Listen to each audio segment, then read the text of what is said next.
What's up? We are live, and the very loud printer is printing very loudly.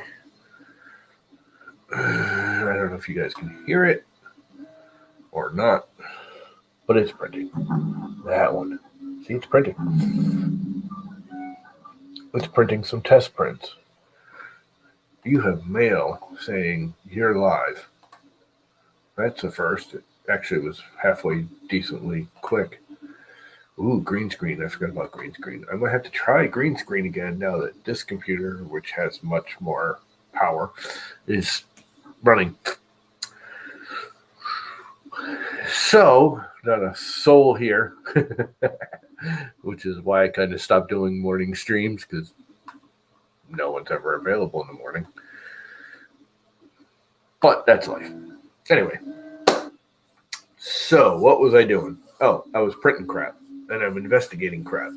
I actually been reading and studying and looking at this arc welder plugin for Octoprint, and I've been kind of following it on and off, forgetting about it.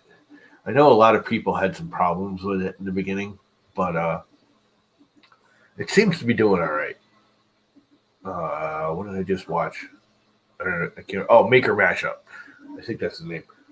They did a review on it a while ago, a couple weeks ago, I guess it was. I can't remember now. Anyway, I just watched it. It was in my little thing to watch, and I never actually watched it. I just watched it. I was like, you know what? I think I'm going to try it now. So I loaded it up, and there it is, printing away. And I'm going to do I made a little model. If you looked on Twitter, I just posted it with my little logo on it. But it's basically like a circle and a square and then a squiggly to see how it interprets the arcs and stuff. It's all on default settings. I didn't play with anything. It does save the new file, and I'm going to print both. I'm going to print the arced one and the original file and see if there's any difference.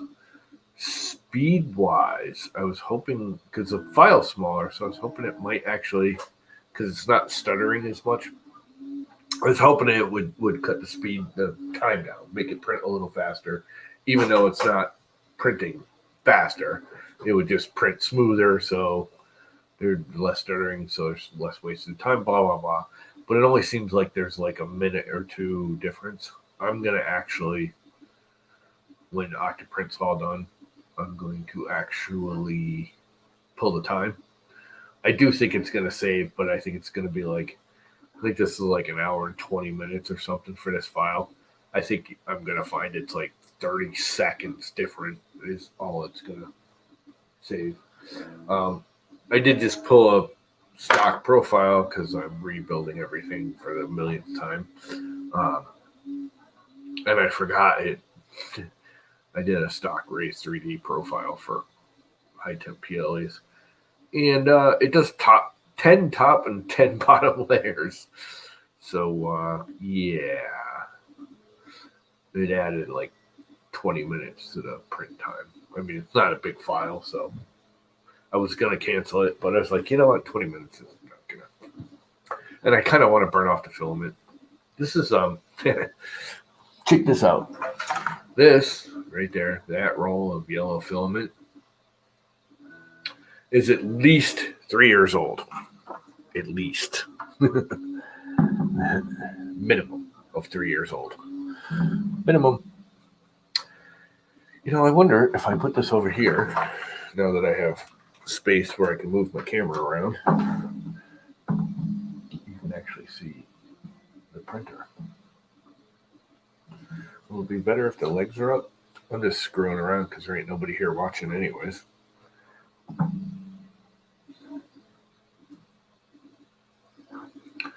It's a little more stable with the legs up. Anyway, so yeah, you can see the little llama heads going around and around and around. Little llama head going around and around and around. There's one over here too, but the old camera stands in the way. Let me move the camera stand. I really don't need the camera stand there anymore. There's no need for that to be out. Because I'm done with it for now.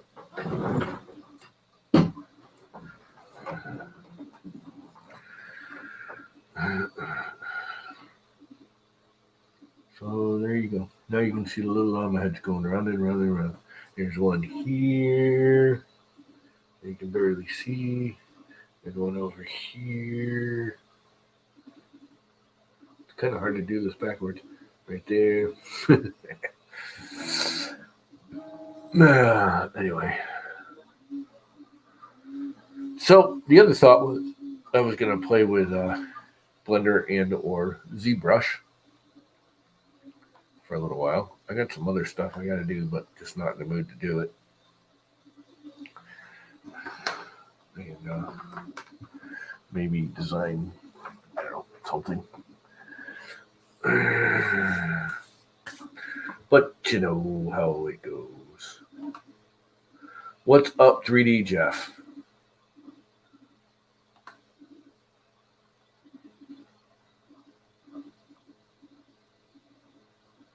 How is life in wherever you're from? Why am I thinking you're in the Midwest?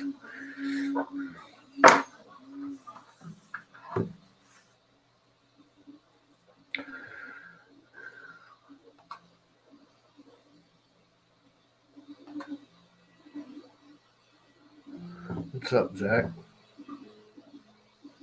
I used to stream. It's funny. I used to stream every morning. About a year ago. Right, almost exactly a year ago, right around Christmas last year, I streamed every morning, or just about every morning. And then I stopped because reality. Yeah, I knew your little logo, and it clicked. I couldn't remember the app pupil, but I remember your little crazy screaming monster avatar. Anyway, yeah. I used to stream in the morning all the time, like 5 out of 7 days a week.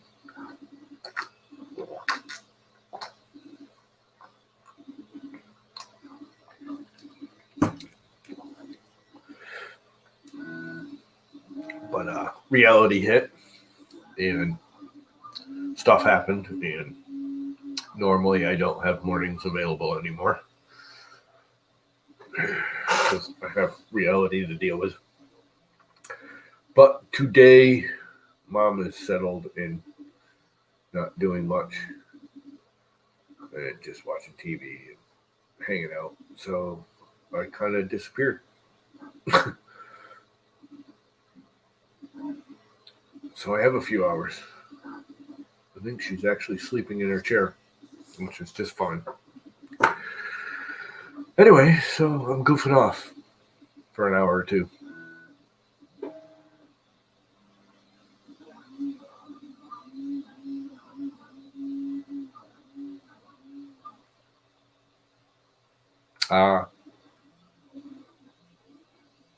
Nice.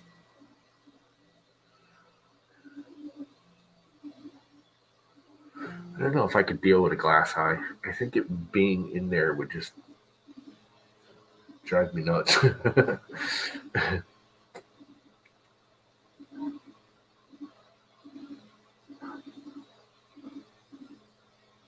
Anyway, so 3D printing. So yeah, I was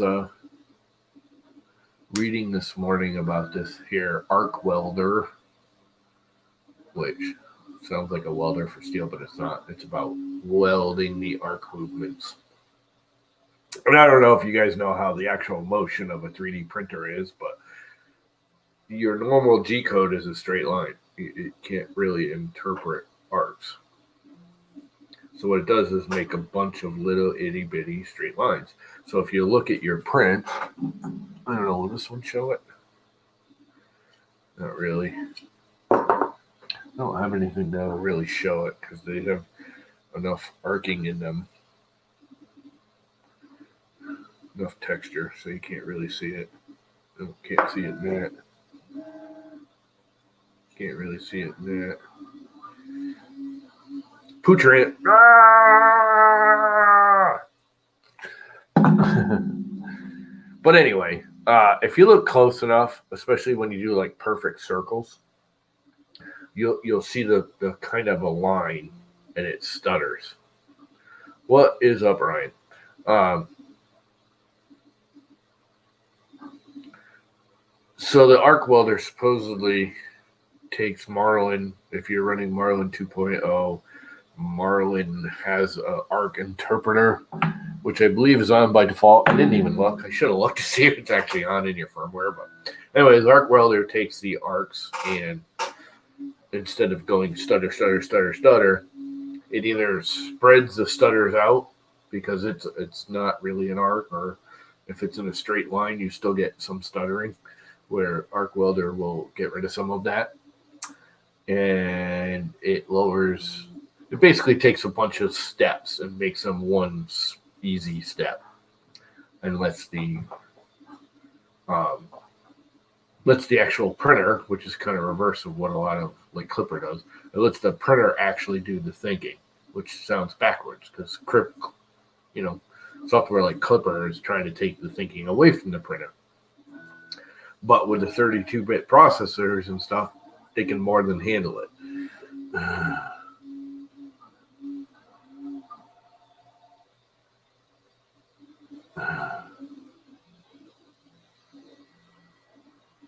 Yeah. He's Butreon.com. Everyone keeps changing their names. What's up with all you guys changing your names?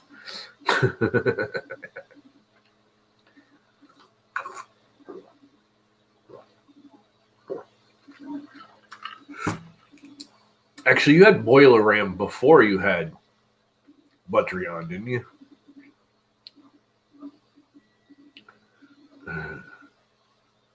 Yeah, I was going to say, didn't you have Boiler Ram first? I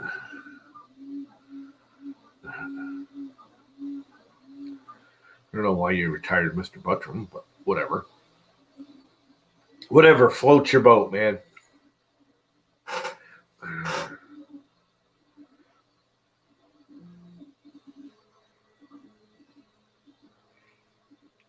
You know what's really funny is on the screen, your face is like right in the corner of your little avatar, and on the StreamYards one, I should share the screen.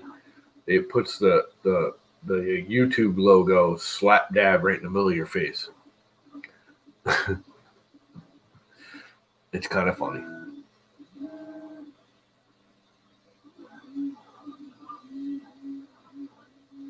Yeah, whatever. Kind of like what I did too, because I tried to do. Someone stole 3D printing llama on. Trying to remember which one of the on Thingiverse, I think it is, which is why I still use Tom Llama there.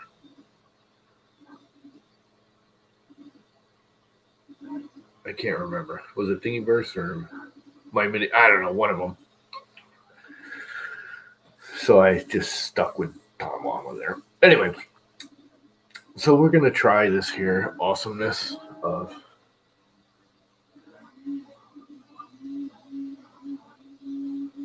this goofy arc welder thing, which looks like it's working. It's hard to tell because it's not a big piece and I'm half blind. But it looks pretty good. It looks like it's working. We'll see. I'm going to print it with the arc welder, and then it saved a file, so I will print it with the non-arc welder. The arc welder did cut it in about in half, just short of half in the actual G-code file size. Matter of fact, why not? I don't know. Show you. That might help. Let's do that. Now I gotta remember the password for this frickin' printer.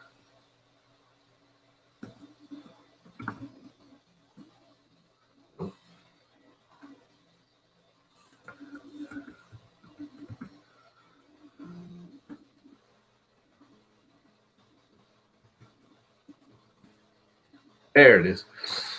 Yeah, save it. I shouldn't save it because then I wouldn't be able to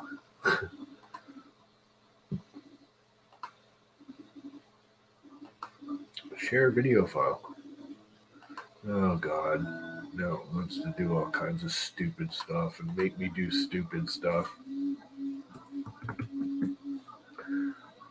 Overly secure security later. Tell me I gotta quit and restart, and yet it's working, so whatever. Octoprint.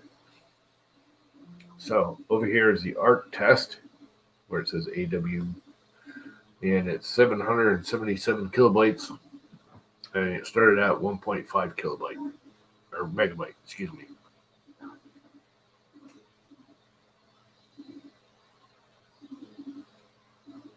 Yeah, I kind of thought it was snake oil too. I actually had that same kind of thought process, which is really scary when me and you think the same.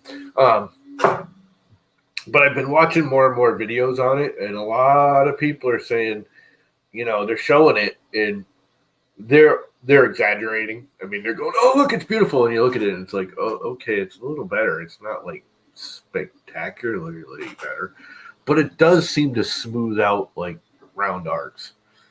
It really only shows, as far as I'm concerned, on like perfect straight, flat, long, runs.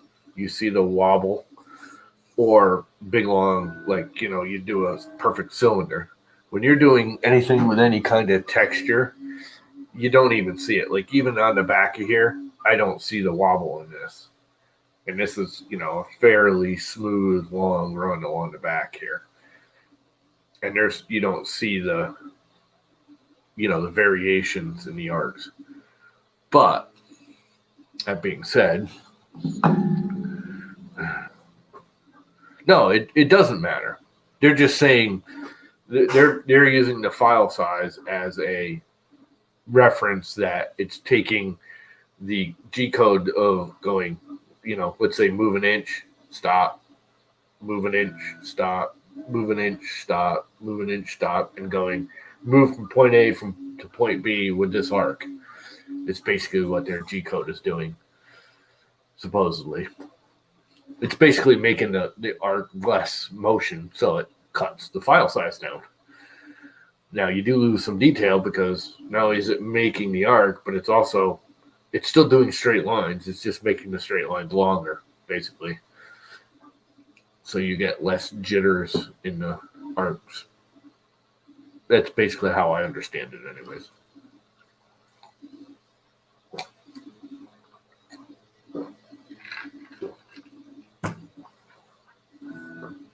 We'll see. We have a little test print going just for giggles. It's something to do. It's a way to burn off this very, very old filament. Very old filament. Very, very old filament. Let's see. Maker Geeks has been out of business for over 2 years now, right? Because they went out. They officially went out there, like at the end of 2018, beginning of 2019. Yeah, I think they closed their doors in like January or February 2019, and it was a good 6 months before I bought any filament from them, and probably actually more like a year. Because I bought some and then never got it and got my damn money back through PayPal.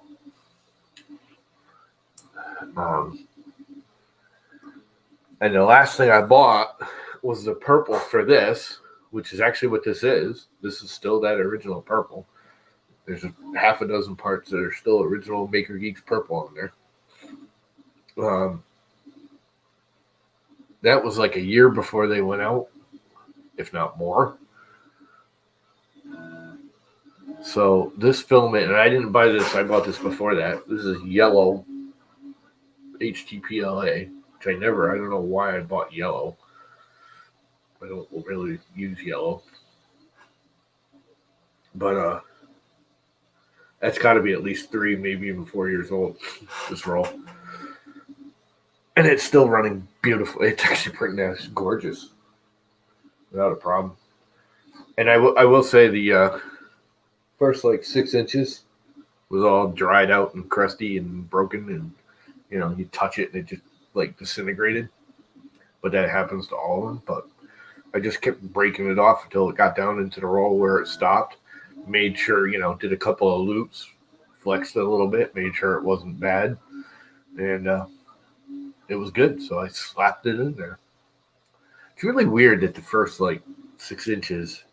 I mean, I don't know. I get it. It's like absorbing up the grain of it or something. I guess there's a grain to filament when you really think about it, kind of like wood. But it's weird, like you take an old roll and you pull it out of the box, and the first like 6 inches to a foot just snaps apart with PLA. Generally with PLA. I'm beginning to wonder if it actually is moisture or if it's something else.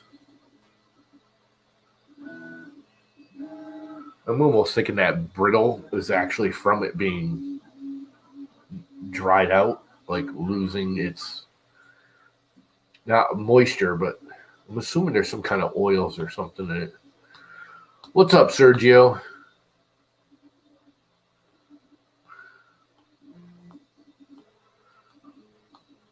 Oh, does anyone want to come hang out?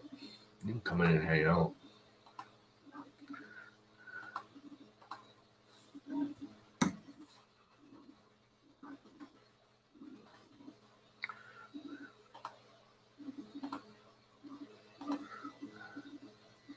Not like I'm really doing anything. I was thinking about it and then, not. No interest in actually being productive. I'm being semi-productive with the print.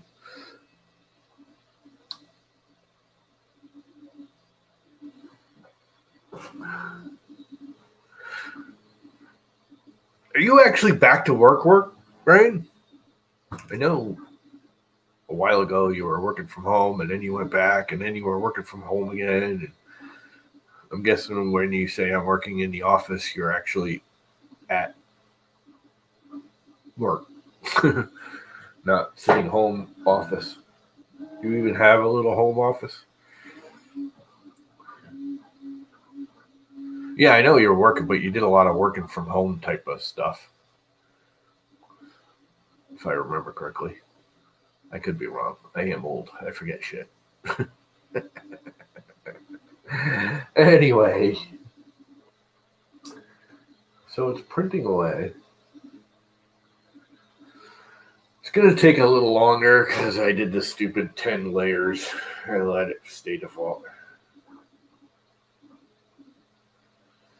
Oh, what? So you do like a week or two at home, and then you do a week or two at the shop, office, whatever.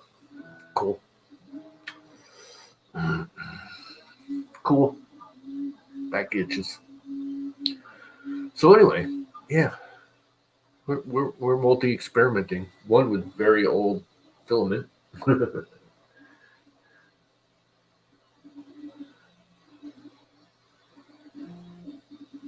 I gotta watch that speed too,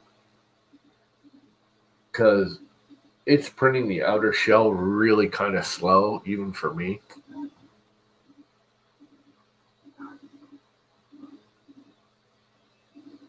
Yeah, that's a cool way to do it, I guess.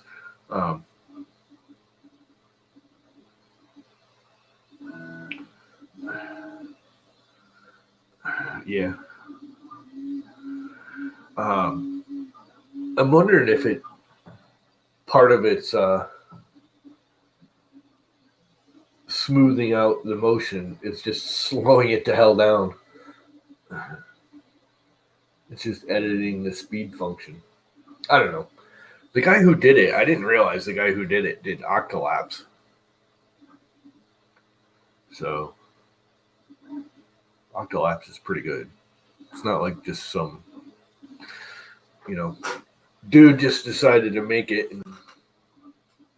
It's an iPad, Sergio. Hang on, Sergio. You got to get in here before you can flap your jaw. I'm waiting on a customer to get here so I can get inside an apartment. You're really, really quiet. Let me turn you up. Volume low? Yeah, I can actually turn you up, I believe. Yep. Speak. 1, 2, 3, 4, 5, 6. There you go. That's better. That's better. Good. Yes, I did watch Maker Mashups video, Brian. I watched a couple others too. I just watched his. I was actually with my iPad sitting on the can this morning watching it. And I was like, you know what? That's interesting. See if I can block this sun a little bit. Sun's good. I want sun. You guys are supposed to be pretty warm today too, aren't you? It's supposed to get up into the high 48, I think. Yeah, so we're hoping to hit 40, although it's 40 already. But we're supposed to get a buttload of rain today. Yeah, the rain that just came by us. I guess you're going to get. Yep. It stopped raining this morning around, I'd say 6:30. Stopped. Yeah. It's going to suck on top of all the snow if it doesn't melt it all away. Well, if the temperature stays up, at least it'll get to melt most of it away. It's not gonna. That's the problem. We're supposed to get snow on Sunday. Yeah, so us too. Although they changed it from I think 90% of it originally. They changed it now to I think 50. Yeah. I'll tell you here in a second. Well, it moved. You were supposed to get more whack than us, and all of a sudden, the last couple of days, they're like, "Oh, it moved north." No, actually, it went back up. 70% chance now. Yeah, we're like 100% chance of snow on Sunday now. Tomorrow, it's supposed to get up to 50 degrees. Woohoo! Yeah, we're supposed to be on the cooler side tomorrow. We're on the northern fringe of the storm. Actually, today they changed. Wait a minute. Today it says the high will be 54. That's like warm. Do you even have snow on the ground? Oh, yeah. Most of it is melted. Well, right now I'm in the city. So this is... It's just piled. Yeah. It's wherever they plowed it and piled it. Yeah. Well, this is a parking lot. You see that? Yeah. Yeah, most of it has melted. Yeah. We're pretty much 100% coverage still. It's a lot thinner, but now it's just crusty, icy, sloppy, slushy. Yeah. We got like 18 inches, and it like in the first couple of days it melted down to about 6 or 8. Now we got, I don't know, there's probably 3 or 4, and then if you go out in an untouched area, but it's solid like crust, so it don't melt as fast anymore. So I'm hoping the rain today either completely melts it off or we don't get that much rain, because there ain't nothing worse than getting rain on top of snow and it freezing overnight. Hey, let me ask you something. Because I want to see the chat. Is it going to show up, or am I going to knock myself out? I have no idea. Well, let's find out. Chat. Okay. So I can see the chat. There we go. But I can't see anything else. Yeah. There you go. Yeah, I can only switch to it momentarily. Are you on the iPad or an iPhone? iPad. Yeah, the iPad is still on the side. That's a better view for the camera. Yeah, no, the same thing. I can't.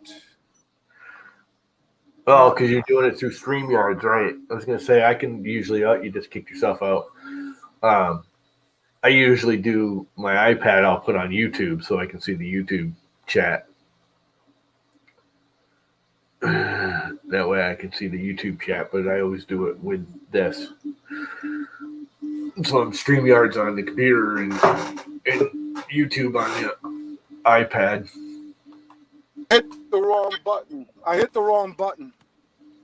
Yeah, no, really? We didn't notice.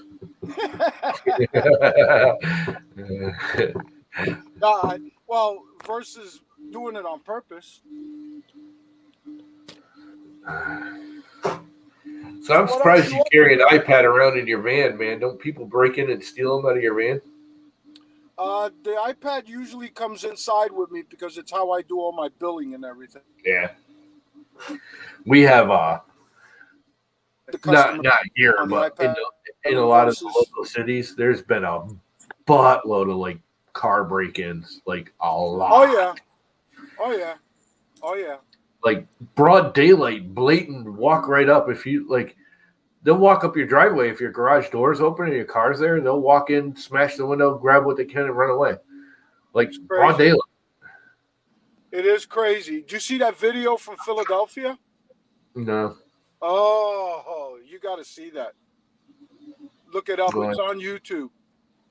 From what? What's it Oh, about? some idiot, some argument over snow, and the idiot goes out and executes 2 people on camera. Okay.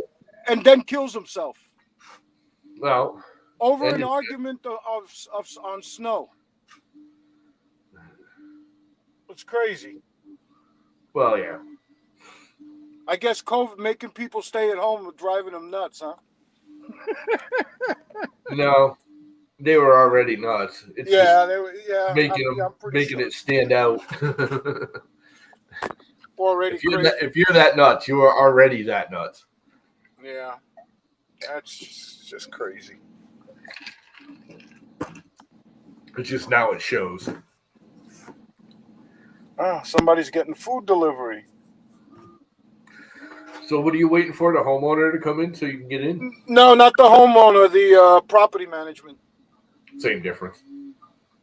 Well, the homeowner's not home. Otherwise, I have keys to the building, but I don't have keys to the individual apartments. So yeah, I have to wait for the management to get here. Sometimes they give me the keys in advance if they know the homeowner's not going to be home.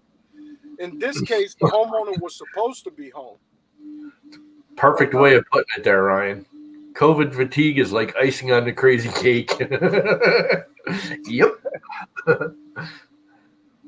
That's exactly what it is. Let me see what it says in there.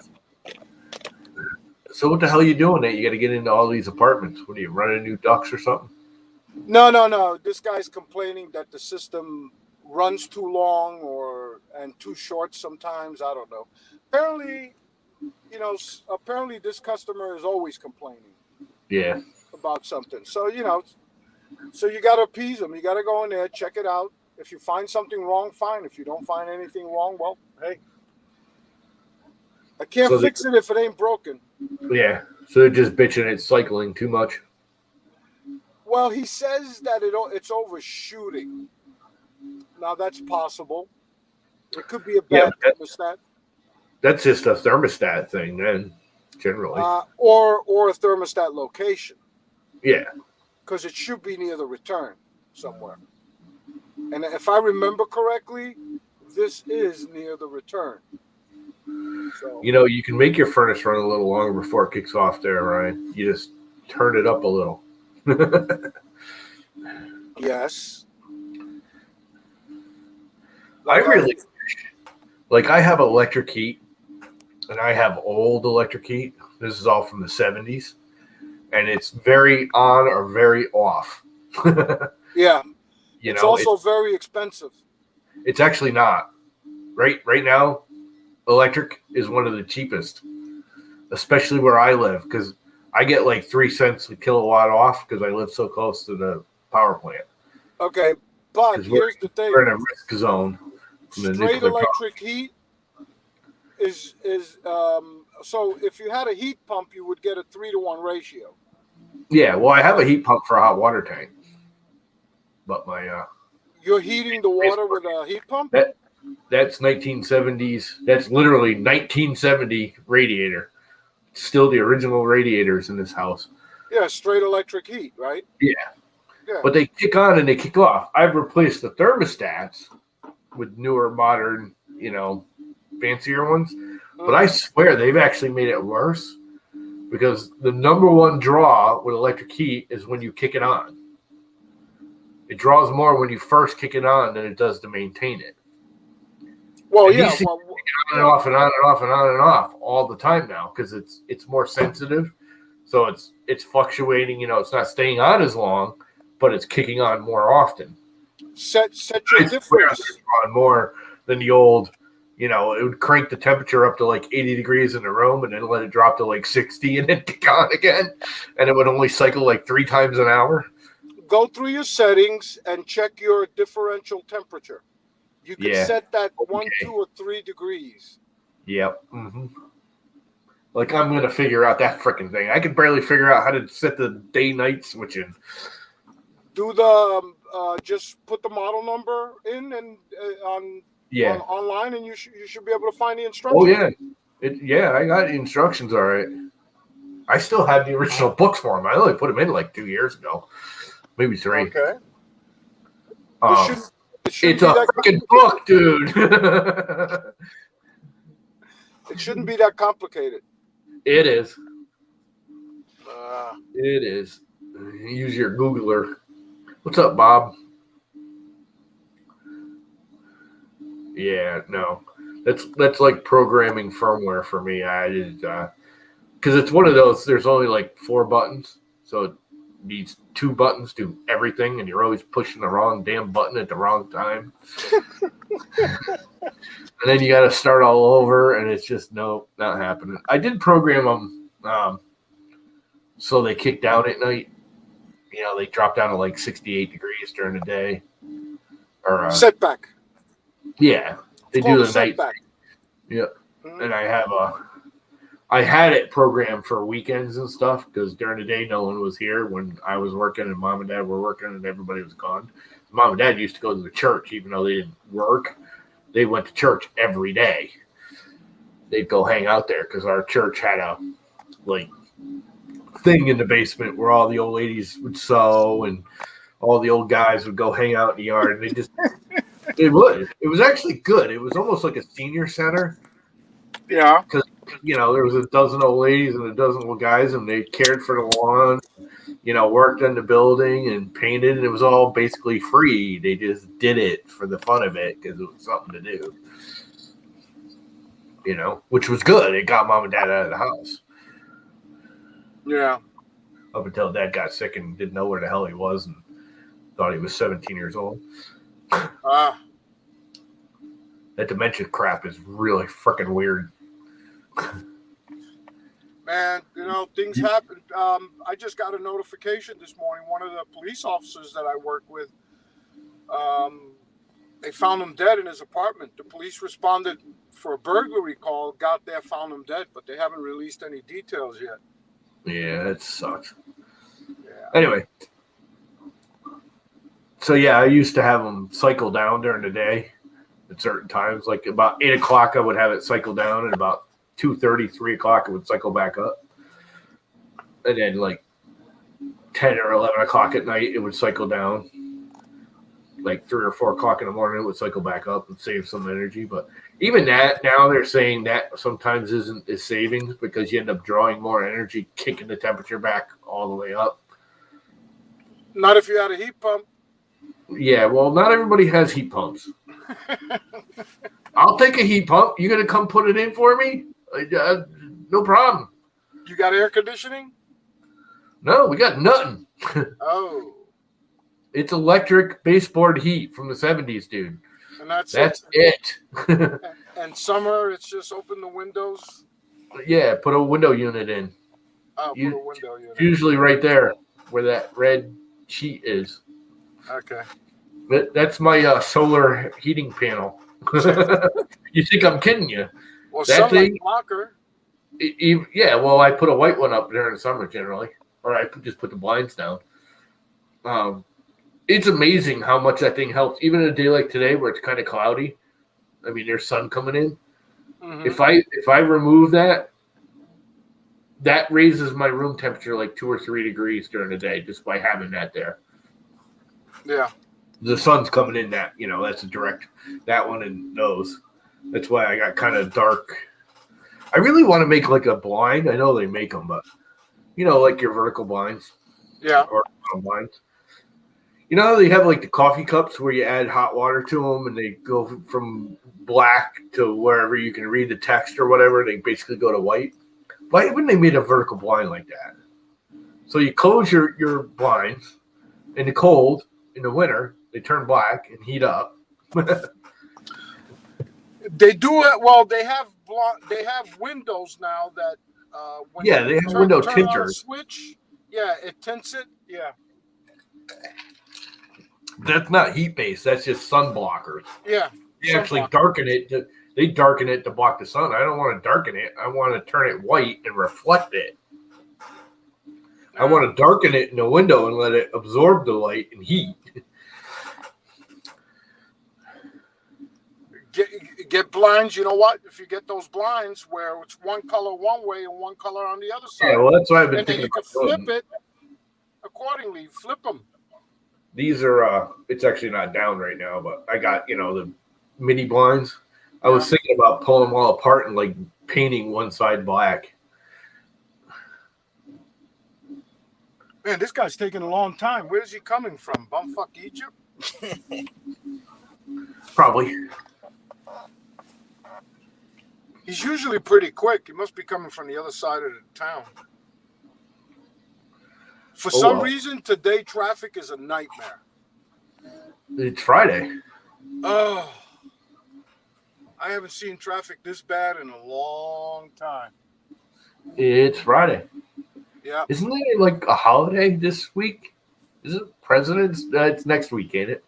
Super Bowl Sunday. Oh, right. That's it. When's President's Day where they have like Washington's on Monday and Lincoln's on Friday or something now? It's in February. Don't remember when. Yeah, I know that. I think it's at the end of the month, though, ain't it? Yeah. I can never. No. Hey, let's open the calendar.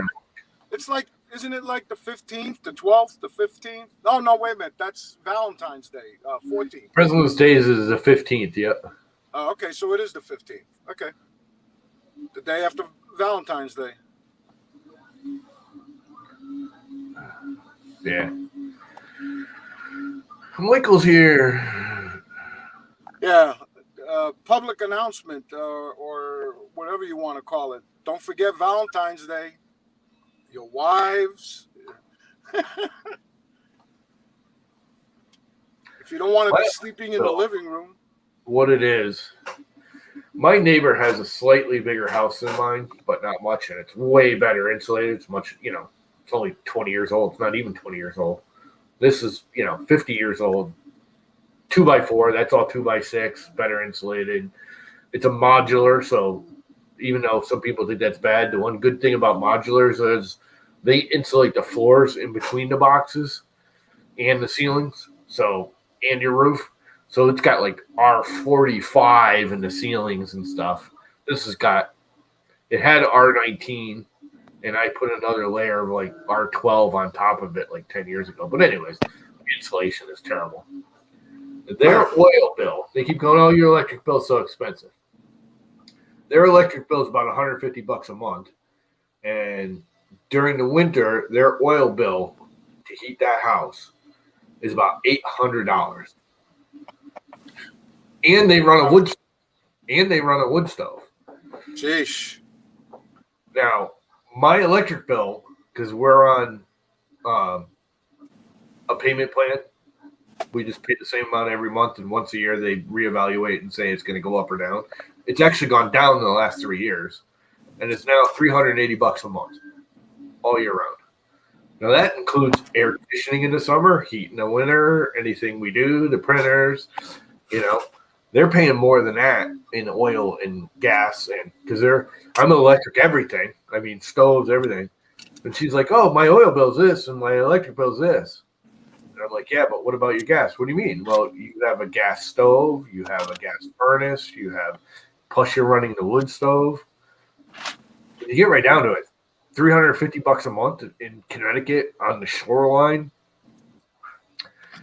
Really not terrible when that includes heat. Heat and air conditioning. And again, we're running, window unit air conditioning. If I could put heat pumps in here, I'd do it in a freaking heartbeat. I just can't afford it. How many floors are in the house? 3. 3. Yeah, that would be a little difficult. 2 in the basement, but the basement's a full walkout. Oh, 2 in the basement. Oh, okay. that's But actually again, the basement's a full finished. It's a full finished walkout basement. just go with a space pack. Well, that's what I was gonna do, but then it was like everyone was like, I found units, and everyone was like, "Great, that's fine." A couple of grand, we were gonna put them in when my father first got sick. They wanted like 10 grand to put in a $2,000 unit. I'm like, no. I'll do the concrete work. I'll put the pads in. I'll do all the stuff. I'll do all the holes. All you gotta do is come run it. They literally wanted 10 grand to want 3 units. I was like, no, Wow. that's too much money. And that was cheap. There was other guys even going higher. Then you got the Mitsubishi guys that wanted to sell you the Mitsubishi, which is fine. I had no problems with the Mitsubishi other than it was just out of my price range. Yeah, that would be the way to go, then not to put in all that ductwork and everything. Yeah, I was going to put in 3 units, basically one a floor. How many rooms? Buttload. 2 in the basement. 2 in the basement. The second floor is 3 rooms, but it's basically all open. There's no doors. So it's one big, there's walls, but each room has a doorway, but there's no door. So it's all open. What's up, Paul? I got to keep remembering not to get too far away from my truck because that's where I get my Wi-Fi from. Yeah. It's actually pretty stable considering. Yeah, it's not bad. And it's only, the Wi-Fi in the truck only costs me, I think it's $15 a month. It's actually not that cold. We're 42. It's raised 4 degrees just since freaking you got here, Sergio. It's risen 4 degrees? Yeah. It was 38 when I started streaming. It's 42 now. And I think when you popped in, it was just at 40. Right. That's what you said, 40. Yeah. Man, this guy's taking forever. You charge them by the hour while you wait, right? Yep. They pay for all the time. Yep. And this company is not a problem. I've been doing work for them for many years. Yeah. I had a lady that bitched at me for that once. She's like, "I'll be right there," and it was a service call that wasn't our fault. And I mean, she didn't fight that. Her dog chewed up a door, and we had to go put a new door skin in. And all I did was put a slab in. 10, 15-minute job tops. It's like take the hinges off, take the doorknob off, switch the door out. She didn't even want us to paint it or anything. Just put it in, and she'd take care of it from there. And I ended up charging like $300 for labor because she's like, "Oh, I'll be right there." And I'm like, "All right, I'll be there in about 10 minutes." She's like, "That's perfect. I'll be there in maybe 15. You might have to wait 5 minutes." I waited almost 2 hours. I was literally getting ready. And she's like, when I'm all said and done, I'm like, I handed her the bill. And she's like, "Oh, why are you charging me so much? You were only here 15 minutes. It's like, no, I've been here for almost 3 hours. That's right. That's right. And that wasn't even, I couldn't even do anything about that. That was when I was working for the company. I had to charge my time.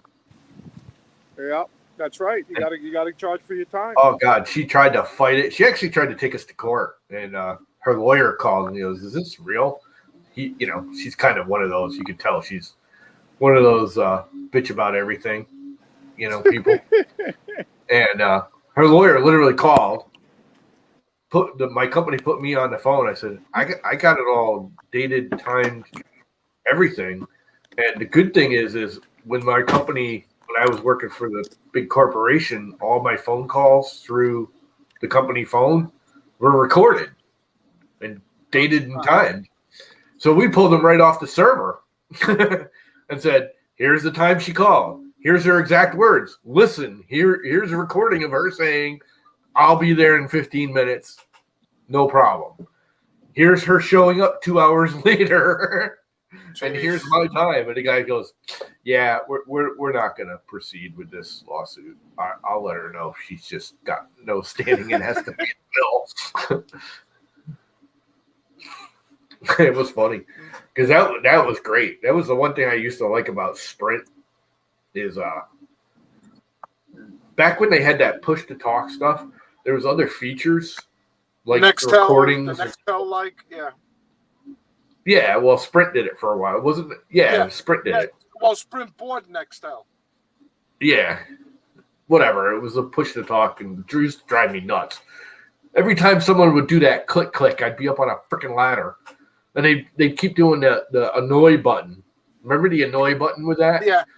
Where you could like click it well page or whatever, and it would just keep beeping until you answered. And here I am up on staging or up on a ladder, and the thing's like going off. It's like, can't tell you how many phones I broke because I just take it off my belt and throw it on the freaking ground. Do you know that you can do that now, even with an iPhone? Yeah. Or AT&T? Don't tell people. Shut up. No. I don't want them to know. AT&T. I know how to do it. Yeah, AT&T has an app. You download the app and you register online and you put it into service. But it's $5 a month for each phone. Yeah, you don't really need it with an iPhone. But the reason because you have FaceTime, that'll do the same thing. You don't need the app. FaceTime will do the same thing. Right in FaceTime, it's free. You don't need the app. Yeah. The only downside is you both need to have iPhones. Yeah. Yeah. But that other one works on Android too. I know what it is. Seen it. It's freaking annoying. But it was I got it because it was going to help us, and the connection in a lot of places was terrible. Every time I push the button, you get the no signal. So I turned it all off. Yeah, especially for you. If you're not getting it where you're kind of in the city most of the time, it doesn't pay. Yeah. If it don't work there, it certainly ain't going to work here. No, I have walkie-talkies now, so I just break out the walkie-talkies, and we're on a UHF repeater, and in the city, I get good service. The repeater belongs to a friend of mine, so we don't pay for it. Yep. So we're good to go. Yeah, that's the way to do it if you can. Actually, he has 4 repeaters, one in DC, 2 in Maryland, and 1 in Virginia. It's so sad that we're actually going backwards in technology now. Think about it. Walkie-talkies were around in the 60s and 70s. I had one as a kid. Yeah, but you know something? You know which was the cheapest phone service I ever had? Was a UHF phone. Back in the early 90s, it was only like $15 a month. But the only problem was that everybody could listen in your conversation. Yeah. So, you had to keep it clean or don't say anything stupid because anybody could listen in on you. So, but it was a good service. I tell you what, there wasn't an area that I went to that I did not have service. That's good. We got a lot of dead service around here, but that's because of the shoreline. Yeah, and you went through the mobile operator, so you called whatever your unit number was. Like mine was, what was it, 2889 to Washington. Washington, go ahead, 2889. Give me number so-and-so, so-and-so, and he'd connect you. Yeah, Robbie, I kind of wish TV Guide would come back or Stream Guide. There's probably one out there, actually. Now they just said that. There's probably Streaming Guide or something like that. Somebody just opened up the garage there.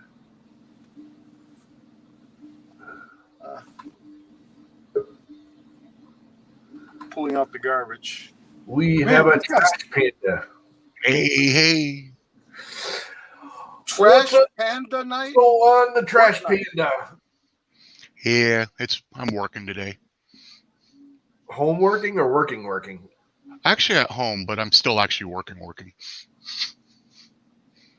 Well, that's a good thing. Yep. I just got like a cold chill. Now I'm cold. God damn it. Oh, it must be my fault. My feet have been cold. So long. How are you doing today, Sergio? Good. How are you? Not too bad. He's Yeah, working. I can tell. I recognize the mess of a HVAC truck in the back there. Yeah. My disorganized truck right now. I need to organize it. It's a mess. Holy Wow. shit, dude. That is a mess.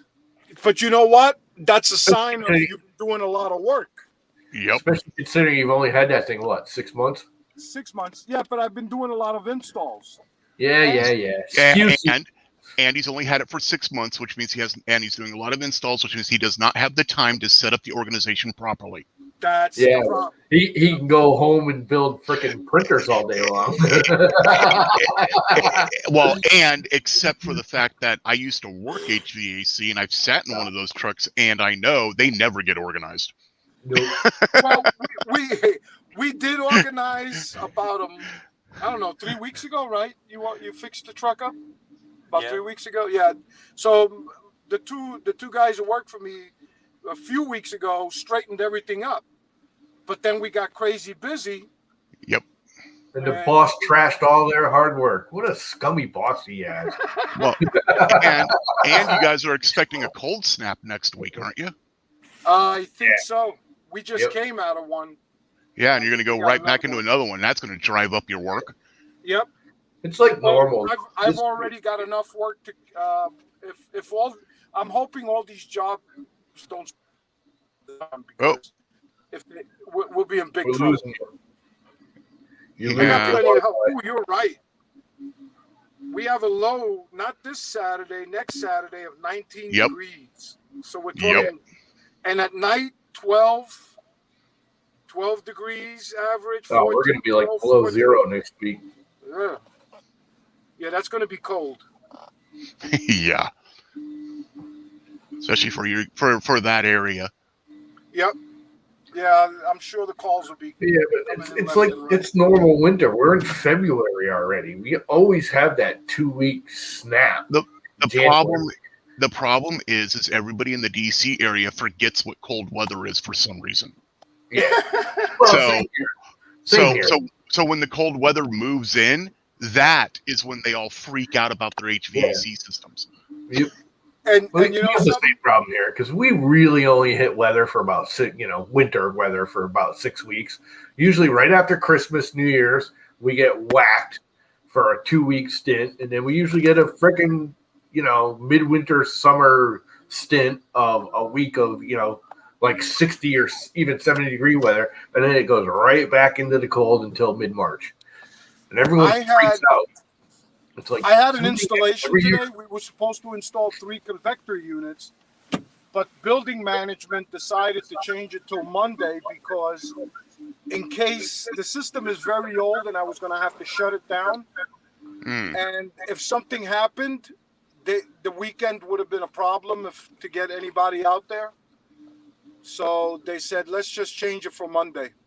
So that's not a dumb idea. I mean, yeah, no, I can live with that. The only downside to that is the cold snap's supposed to hit us Monday. I don't know about you, but it's supposed to hit us Monday because we're actually supposed to get snow/rain on Sunday. And it's we're supposed to get 35-degree temp. But Sunday night into Monday, we're going down below 0. No, not us. Our highs Monday are going to be like 20. Yeah, and for where you are, that's insane. No, that's normal actually for us. It says 41 Sunday. Get a week or two of that. We are supposed to drop to 27 Saturday, and then next week the lows 19, 16, 17, 7, 8. Ouch. Yeah. And you're out there in the open where that wind is a killer. Actually, I purposely bought my 7.5 acres because it's wooded. Ah, okay. Well, that helps. But so our wind, most of the wind that we get is going to be going from east to west because we have ranch land behind us. And our house faces west. Because I've got trees north and south of me. So basically, it just makes a little tiny wind tunnel. Right over your house. But the lack of insulation, no central heating. Yeah. propane heaters in 2 of the rooms. Yeah, Oh, I no. don't propane heaters. Pain. Ooh. Yep. Yeah, I'm out in the middle of nowhere. Oh, man. What do you got? Tanks buried in the ground, or do you have them up on top? We have a single above ground tank, 100-pounder. No, that's more than 100-pounder. Sorry. Yeah, I got a 100-pounder in the garage. 100-gallon. Sorry. Yeah. 100-gallon. Okay. I think it might be a 150. I don't know. So what do they come about every 2 months to fill it? No, actually longer, because Julie, Really? my wife and I we're both raised in northern climates. Okay, so you're kind of used to the colder weather. We keep our house in the winter between 60 and 65. Yeah. Woo! Oh no, not for me. That's what I do too. I don't. No. Like right now, it's like 69, and that's only because the thermostat is sitting, or the thing sitting right there above the printer, which is running. Normally, it's like 65, 68. It's my top out. And at night, I let it drop right down to 59, 60. I actually prefer sleeping in the cold.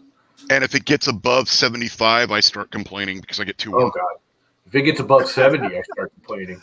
Oh, I don't like it too hot either. If it goes above 75, I'm no.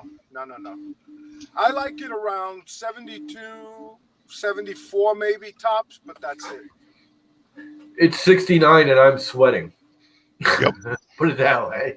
A lot of people do it when it's 69. Oh, anyways. In the summer, same thing, around 72 degrees, and I'm good. Any colder than that, I don't like it. Because then when you go out in the heat, it feels hotter. Yeah. So, no, I don't like it too cold, and I don't like it too hot. So. Yeah, we have also one. Actually, currently are using one, but when it drops that low, we'll probably be using 2 of those roll-away oil-filled heaters, the radiators. I love those things. That's what I'm heating my kitchen with one, because we used to have one of those stupid baseboard heaters in the kitchen. Yep. That was super loud. Literally burned the floor. It was so freaking hot, it would burn the floor. And when it burnt out, I just didn't replace it like 3 or 4 years ago, and I bought one of those as a temporary. And I put one of those meters on it that measures how much wattage it runs, and it keeps the room decent. It's not perfect, but it keeps it all right. And again, that whole floor is open anyways. There's no doors or anything. So I put the meter on it. In 3 months' time, it cost $27 to run it. $27 for 3 months. Yeah. That thing's costing way more than that. Yeah. So that's what I use. That's what I got in the basement too with my mother. And I got 2 of those in the basement. It's a whole half a house. It's double the size of this room. And 2 of those keep it at 70, 75 degrees for her. And she loves it. And I guarantee you they are not drawing as much energy as this freaking baseboard is. No.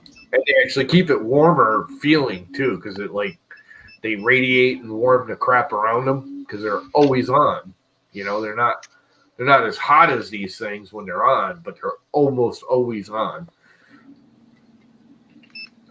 But at a low wattage, because it heats up and maintains that heat.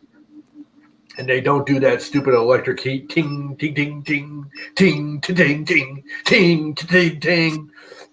God, that drives me nuts when this thing kicks on. Hey guys, this guy should be here any minute, so I'm gonna log out because I gotta go use the bathroom.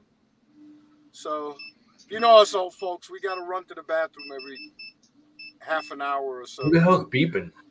Me. I'm going through goggle settings. Sorry. Oh, that's all right. I heard it before. I thought it was something he was doing. No, it's me. I just built another quad. Bye. That was interesting. Yeah. Keep it 70, 72 all year round. Screw that. That's too hot. Yeah, agreed. But we also have Arctic breed dogs, so we have to keep it cooler. Yeah, I know. But the only thing that bothers me with the temperature like this, where I have, floor radiator heat or wall radiator heat, the floor is always, 5-10 degrees cooler. I guarantee you my floor is like 55, 60 degrees, and my feet are always cold. That's the one thing I do not like about winter. I could deal with cold as long as my feet are warm. If I can keep my feet warm, I'm okay. Like For I'll me, go it's my out. hands, but my hands and my back, if I get too hot or too cold, they hurt. They hurt bad. Yeah, if my hands get cold, like out shoveling snow or something, it bothers me. But usually I just keep shoveling snow and they warm up because they just warm up, so it doesn't bother me. My feet get cold first generally. Yep. Especially, oh man, when your feet My start feet are to cold sweat. right now.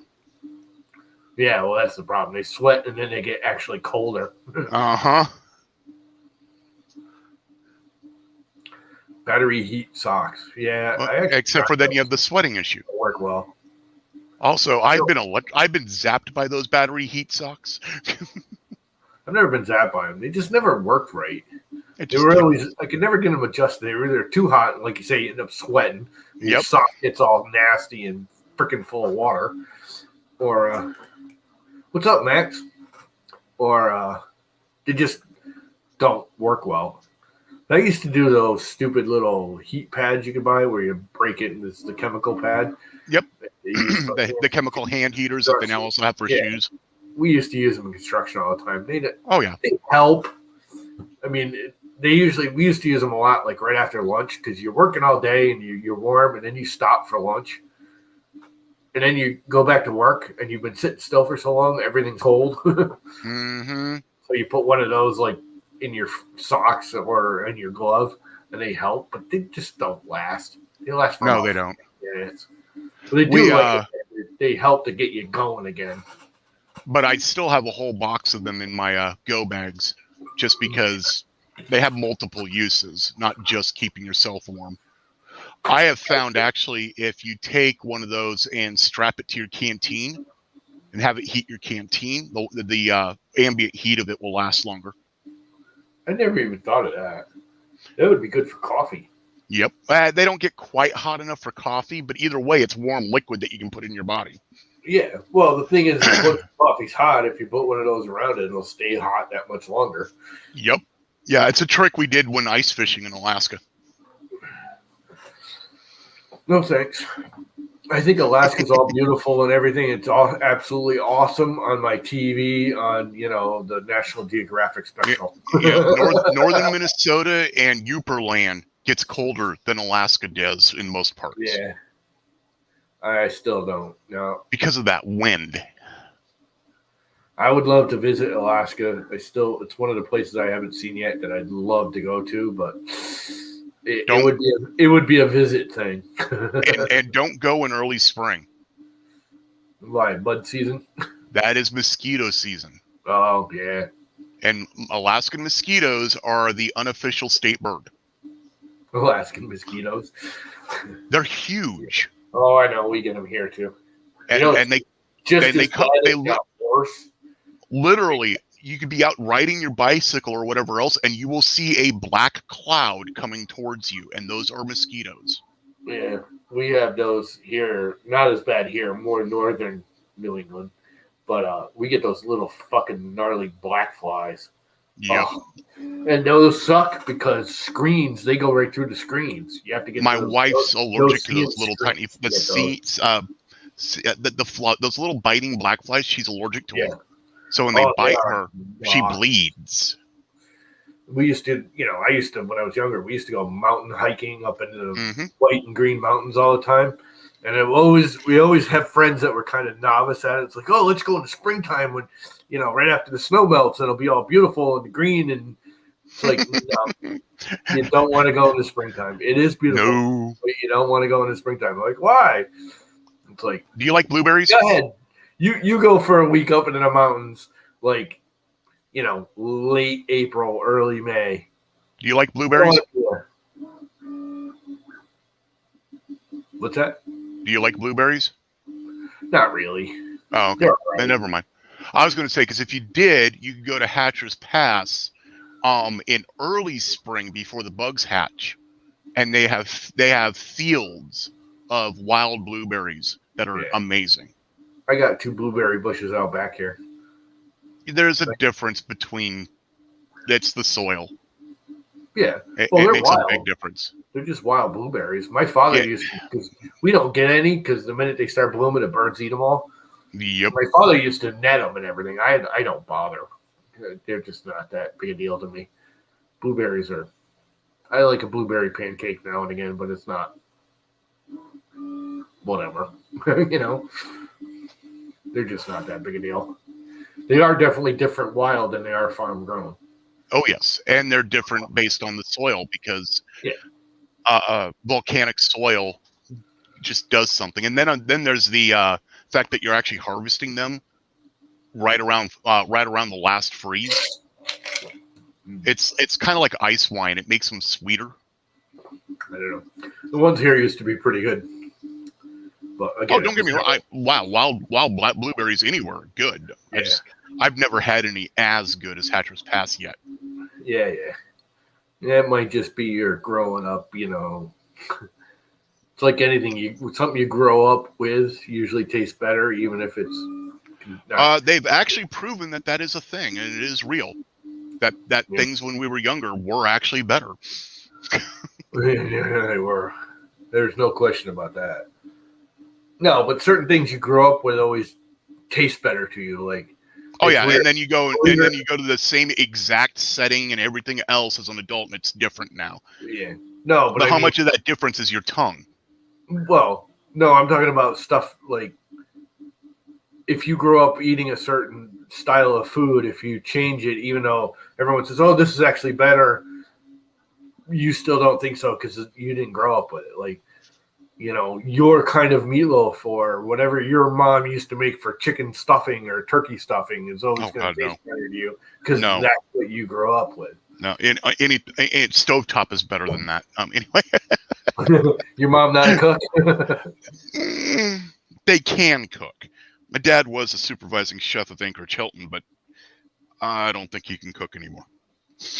Yeah. My mother used to cook a lot, but there's certain things people prefer. Like, still to this day, growing up in New England, I had real maple syrup everywhere. But we were kind of poor growing up, so we always had the fake shit. And to be honest, I still prefer fake maple syrup over the real stuff. Sorry, I know it's just flavored corn syrup. I don't care. I like the flavor better. Part of it's what you grew up with, though. Again, as you were saying. All right, let's take a look at this thing. Here is the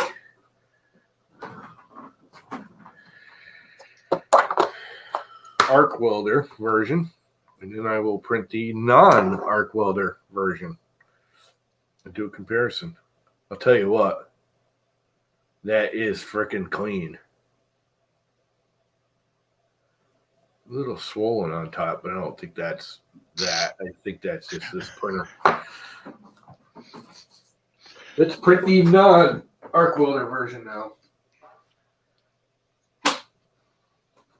Putting props on my new quadcopter as I'm waiting for people at work to do something.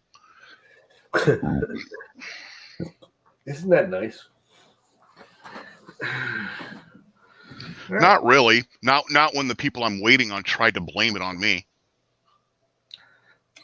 Let's print the arc test without the arc attachment.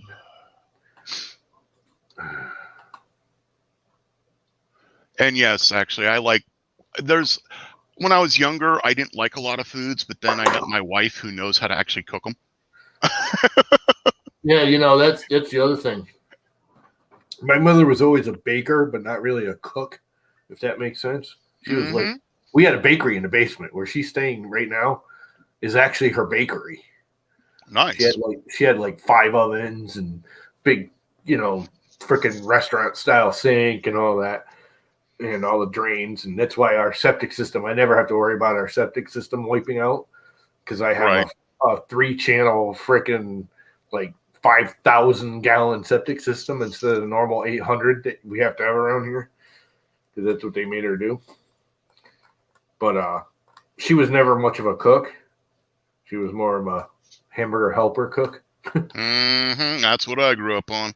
And all of us, all my brothers, we all worked in restaurants growing up because there was 2 of them local, and that was like it for a job when you were a teenager that you could ride your bike to, and high school job unless you could get a ride to McDonald's over, and that's a town away. So everyone worked in the restaurants. But my oldest brother became a chef, went to college, became a chef, and I did the same thing. I worked in restaurants full time for 10 years, 15 years, and I have learned that good food is different. Yes. It's like I hate Brussels sprouts, but I Yeah. actually like them the way my wife makes them. See, I can't eat Brussels sprouts. They give me a gut ache, like unbelievable. The other thing is mushrooms. I'm mildly allergic to mushrooms, which was How can you be mildly allergic to something that's nothing but a flavor sponge? They make me, if I eat a lot of them, I get really, really sick, which was real depressing because, as a teenager, mushrooms were really popular. Yep. Well, those mushrooms will make you sick. They make everybody sick, but they make me really sick. But I still ate them on occasion, just in smaller doses. And yeah, a lot of people love mushrooms, and no, can't do it. That looks really, really clean. Cool. I don't know if you can see it. Will it focus? I can't see the screen at the moment, but others can. Let me see if I can single myself out. Will it focus on it? Won't focus. Focusing on my hand still. My hand's behind it. Oh well. There's no real chatter in the arc or down the edge. There's some still. Nowhere near as much. Not gonna focus on it. Come on, focus, piece of crap. There's a weird line here, but I think that's the printer, not the. So you're doing the whole, is it the printer or is it my model? No, well, I'm testing that. I don't know if you've heard about it. It's been out for a while, midsummer. The Arc Welder plugin for Octoprint. I've heard about it, but I haven't looked at it yet because I'm not even really sure what it does. It basically, you know how the printer works. It draws a line and it stops, and draws a line and it stops, and draws a line and it stops, and draws a line and it stops. How would I know how a printer works? I have no idea. Anyway, this recodes it. So instead of drawing little itty bitty short lines repeatedly, it actually draws longer lines, but they are actually arced. Oh, okay. It reprograms it and makes Marlin do the work, which is it's weird because it doesn't work on some system and it does, because it kind of does the reverse of what Clipper does. Clipper takes all the thinking power off of the Pi or off of your printer and puts it on a Pi, where this actually takes your printer and makes the processor do more thinking and recode the G code, because Marlin has an arc detector built into it, and this makes arc detector work. Ah, okay. So it draws. So in other words, it's a post processing script built into Octoprint that feeds more advanced G code to the printer. Basically, yeah. Okay. It compresses the G code is what it really does. It gets rid of. In all reality, the way he describes it is, it sees 3 or more movement segments, super small, and combines them into one. And takes your G1, G0s and makes them G2, G3s, which G2, G3 draws an arc. So you can actually go longer. It's not going, a half a millimeter stop, half a millimeter stop, half a millimeter stop, it's going, 20 millimeters and then stop and then think and then. So it gets rid of some of that stutter in the print. Right. Supposedly. I'll tell you what. It's noisier. Because that thing's almost dead ass silent right now doing the first layer, and it wasn't doing that. The first layer is pretty good. Really good, actually.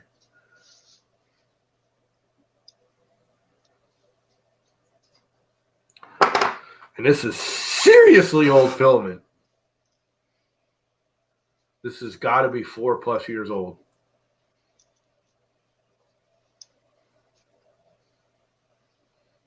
And it's got a llama logo on it. I'll be right back. I really have to pee. Oh, crap.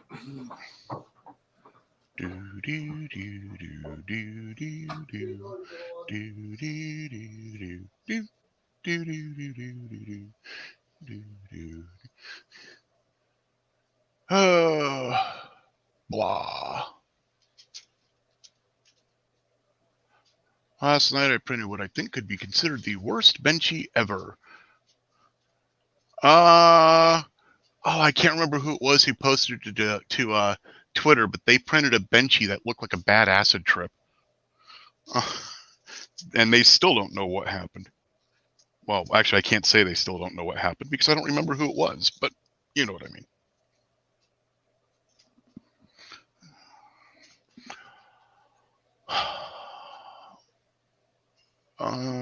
You're talking about vehicles as well. Yeah, I used to, when I go to work, I put 141 miles on the car every day I go to work. And that's just for work. That's not including any side errands, nothing. This thread is worthless without pics. What pics? Oh, the benchy. Yeah, I agree. But I know Tim's working as well, and it's not always easy for people at work to just jump on.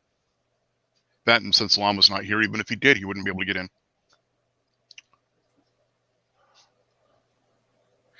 I used to live a 15-minute walk from where I worked. Actually, I used to work on site for one of my jobs. Live and work on site. I kind of miss that.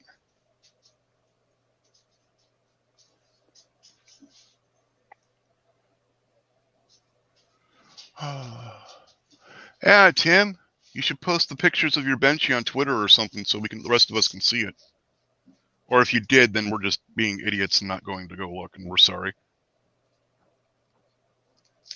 All right. Oh, look at that. Llama's back. So destroy my channel while I was gone? Good for you. Nah, I behaved. It's morning. I'm not using sentence enhancers if I can help it. So I got It's not my stream. Huh? For this freaking old ass filament, man. When they made good filament, I gotta say they made good filament. Boop. It's Timmy. Yep, he's got a benchy to show off, so you might want to put him on the big screen. Yeah, I'm at the office, so I thought I'd pop in just to show this benchy. It's disgusting.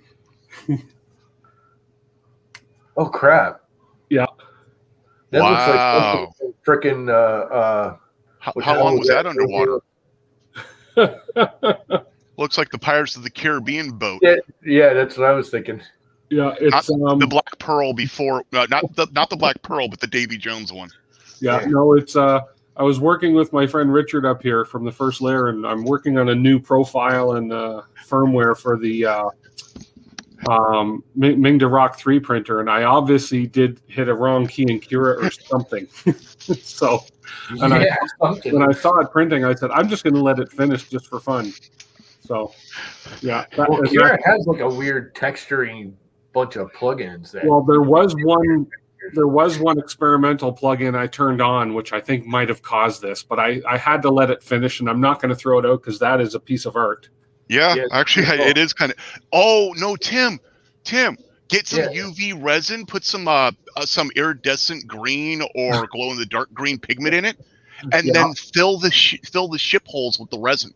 Oh, there's a good idea. Yeah, but won't the resin melt the PLA? Even the smokestack is disgusting. There's some resins that you can use that won't, like art resin won't, but art resin requires an actual cure time. It's not a UV. Yeah. So a lot of them heat up and melt PLA as they cure. Yeah. Right. This is definitely not a sign of what the printer does because, but actually inside there's actually one smooth surface right inside. Oh, Mac brings up a good point. You do need to get some clear pictures of that and put it on Twitter so we can tag it as a hot mix hot mess. Oh yes, there we go.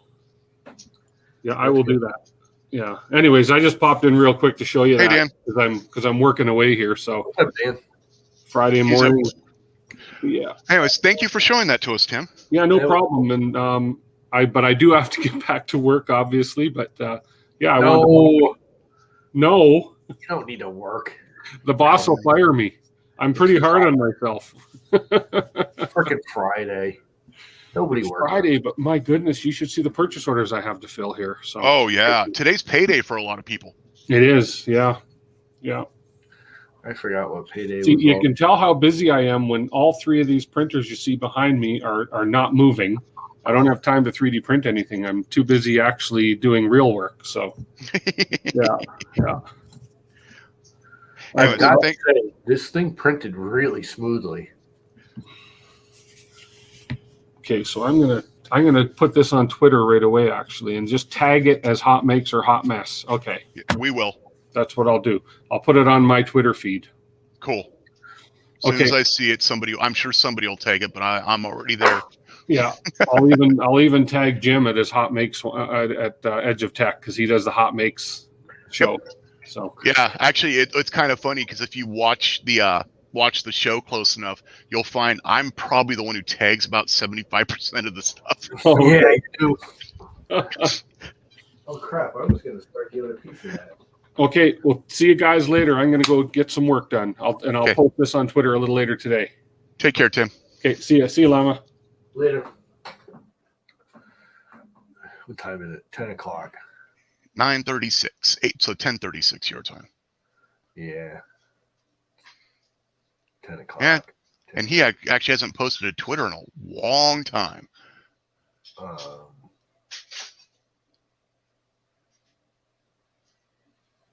How am I not following him?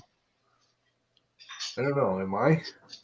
I just thought that. I don't think I am either. DeWitt 3D, and it's a picture of him in the cover photo. Maybe he has more than one Twitter. Or somebody's trying to pretend that they're him. Oh, it says I'm following him. No, I wasn't following him. Well, that explains why I wasn't seeing anything. So, people, yeah, if you want to follow him on Twitter, it's DWIT3D.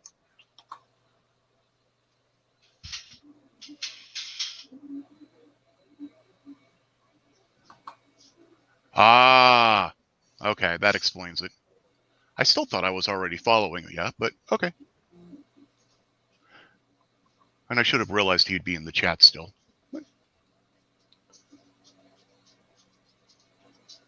I hate waiting on coworkers. I prefer it when I'm waiting on my scripts. I prefer not waiting.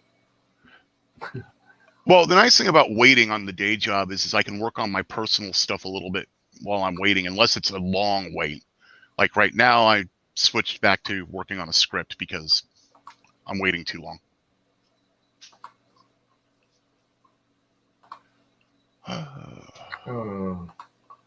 It won't let me. Oh, maybe it will. Will it do that? Wow. I think Dan was trying to already one-up Tim on the benchies. I know there's a way, but I have yet to find it because every time I've looked on Google, I actually Googled it this morning and then forgot about it. How the hell can we pull the video feed in its own window all by itself off of Oculus? Okay, easy way. Go to settings at the very top. Will it do it right now without screwing with the... Yeah, you won't screw up the print. Go to webcam, I believe it's called. Webcam and time-lapse. Yep, and hit the test button. What test button? Right now, up. Right there, right next to Stream URL. Oh, test. Yep. Oh, check it out. So hit close here. Yeah, go ahead and hit close. So copy what's in that box and put it after the IP address that you connect to. So right here. I don't know. For some reason, I can't see your address bar, but that's all right. So yeah, it should be whatever your address bar is / I go back one. I think it's because it doubled. Yep. There you go. Doubled. It's still the same size, but that's better. There's some tags you can throw in there to make it bigger. I never set it in Octoprint to go Right. like this will do 1080. It's just the wise cam. So I'll do a 1080. I just never, it's just stock whatever webcam setting in Octoprint. Yeah, the nice thing about doing it this way is you're not loading the whole Octoprint user interface to do it. The downside is it will time out every now and then. Yeah, it's doing the spinny thing here now. Okay, cool, thanks. I knew there was a way. I could just never remember how. There is a plugin now that will do it and fill a window, which I'm thinking I'm going to try next. Yes, actually. Hang on. And it leaves some of the controls on the bottom too, so you can like move the head around or, abort the print or. Apparently my printer's not up and running. I think I'm going to pull Repetier off of that one, even though in some ways I really like Repetier better. The options for plugins with Octoprint is just nicer. Yeah, this is my interface that I share out when I'm doing live streams, but half of it's not up and running right now because my printer's in the process of being moved. But on the left, when I'm printing, it'll actually show you the print time, what layer you're on, what I'm printing, the current nozzle and bed temp and everything else, all on the left-hand side. And then on the right-hand side, you have the webcam. And what plugin is that? Octoprint Dashboard. Octodash, I believe they call it. That's what I'm actually using because. And then you hit. Let me grab the URL as an example. What the hell is the one? Because I have the control and the command windows together in one. Right. That's the URL that I put inside my browser or my OBS to pull that up. Yeah. I'll have to look at that more. Anyways, I don't need to be the only one. Yeah, no, I'm working on it. There can be only one Trash Panda.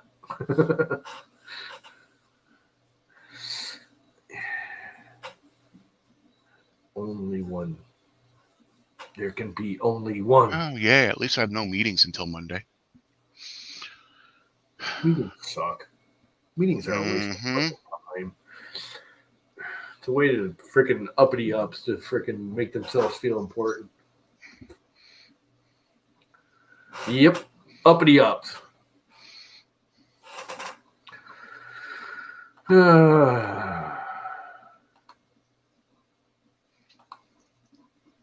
else was on here that wasn't? Boop, beep, boop. God, I remember that sound. That's what my Bugs 3 makes for a noise.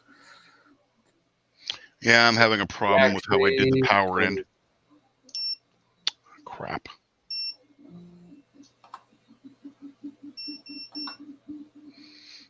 I can't have the battery plugged in right now because of how I did the power end. It's too stiff. Damn it. Oh, I'm going to have to rearrange that. That sucks.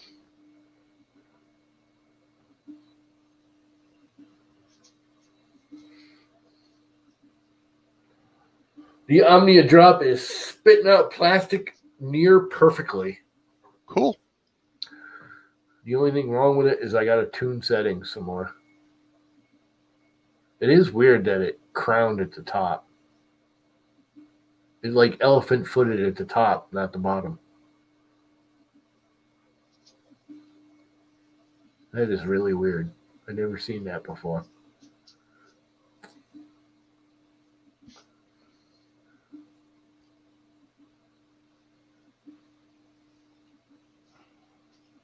Huh. Oh. So anyway, yeah, maybe. I don't think so though, because then it would just be bulging everywhere, and you see layer lines more. It's only like the last two layers. It might be. I didn't even think of that. You might be right there, Mr. Buttram. I may have the extrusion overridden on the top layers. Because again, I'm just using the. Sorry. I just modded a stock Raise 3D profile for PLA and then just assigned my own crap to it that I thought was right.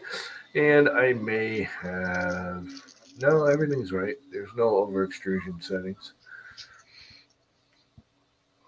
Unless it's overriding my extrusion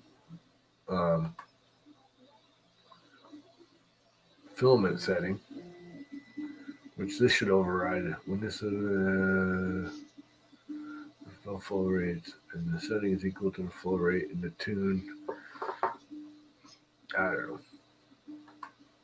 It may be overriding the flow rate.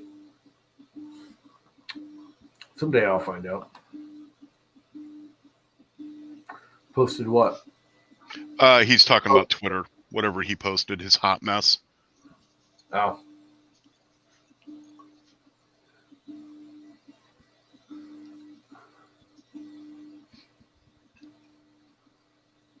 I can't believe I can actually print with this freaking filament still. It is so old.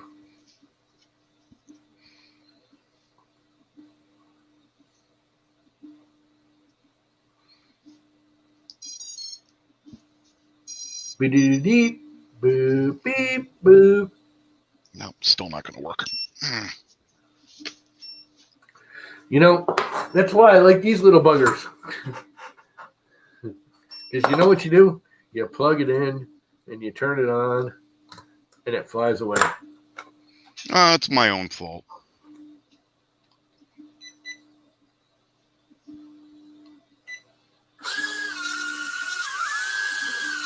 And I like these ones because I like being able to see from the view of the drone.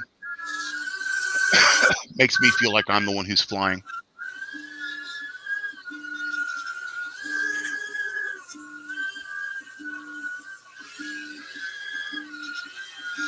Yeah, I would like to play with some FPV.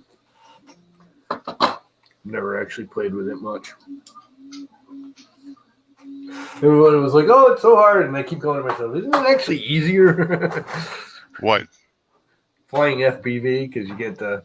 It is for me because you don't get turned around. Yeah, as you don't easy. get the direction loss. You're always looking forward. Because like if I'm doing line of sight, if I'm looking at the rear, the ass of the drone, no issue. Yeah. But the moment that ass starts to turn away from me, I'm screwed. Yep. Yeah, I get that on occasion too. If I don't notice it, like a lot of times I'll take the big one, and where I don't have a lot of room here with the trees, I'll just blast it, full blast with like 400 feet straight up in the air. But a lot of times when it's doing that, if I don't set the gyros or something gets, It'll start to turn a little bit while it's going up. Turn a little bit. You don't really notice it because now you can barely see the freaking thing. And you're like, oh, I'm going to go forward, and all of a sudden it's going sideways. And you're like, oh, shit. Yep. Supposedly there's something called head free that will track the gyro. So when you turn it, even though it's turned, your sticks work as if you're still looking at it in the same orientation. Yeah. I have never gotten that to work right. Yeah, neither have I. It always makes it worse. It Yep. never quite goes the right direction. Yep.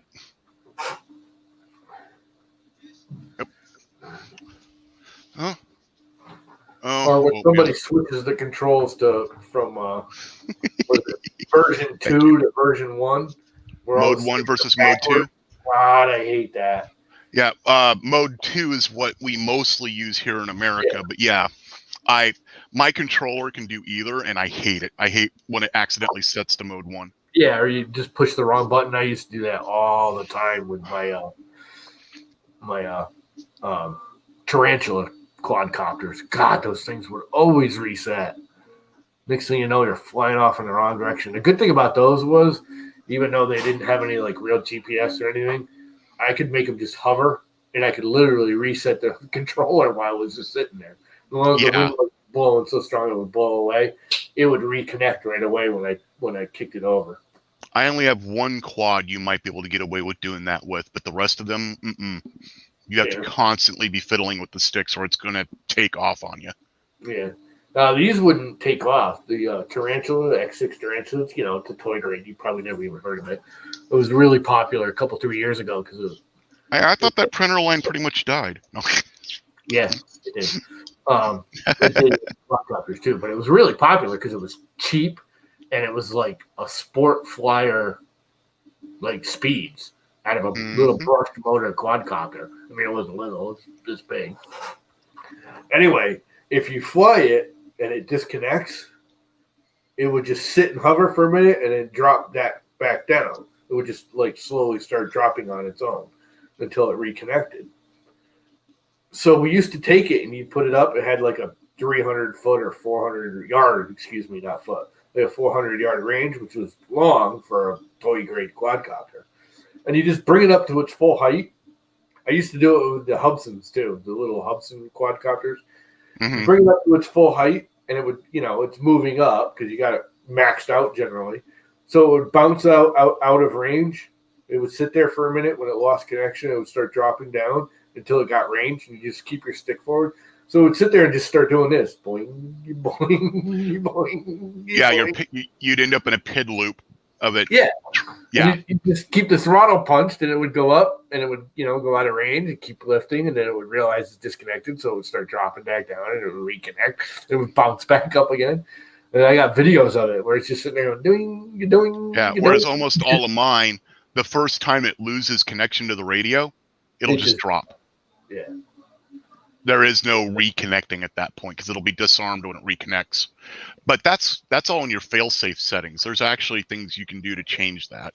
These were just cheapo toy grade crap. The Go Transfer was really popular when it first came out because it was a toy grade quadcopter that would compete. I think it's actually faster than my brushed ones. I almost wish I still had it so I could race them. Because brushless are faster than brushed. Yeah, no, I think this thing was faster. It was geared and everything, but oh my God, would that thing fly like a bat out of hell. And Michael, you want expensive, but actually you can actually do it? Look into 3D quads. Yeah. Those things are insane. Did you ever see that goofy thing that I can't remember the name of the company came out with? It's all belt driven and can like fly upside down, but it's a belt drive to the motors. It's bizarre. No, I haven't seen that, but Zoe FPV, she flies 3D, which means her throttle on her controller, her throttle is at 50%, because if she goes that up 50, that from 50 up is to increase thrust for the top of the quad down. The 50% down to 0 does the opposite. Now I got to remember the name of the damn thing. Because you'll get a kick out of it if you've never seen it. Because it's like a super duper sport flyer. It can fly upside down and flip back and forth. But it's the props are actually belt driven along with the pitch of the props. It's got variable pitching props. So it can do all kinds of weird, tricky stuff. The thing's huge, too. It's like this big. It's only a couple $100. It's not ridiculously overpriced. It's just extremely hard to fly. You okay with me dropping a link to a... Yeah, I got to remember the name of it so I can find it. I can't remember the name of it. I was asking if you're okay if I dropped a link into a Rotor Riot video that shows Zoe, that basically talks with Zoe FPV and about how she 3D flies. As long as you're not dropping porn links. No.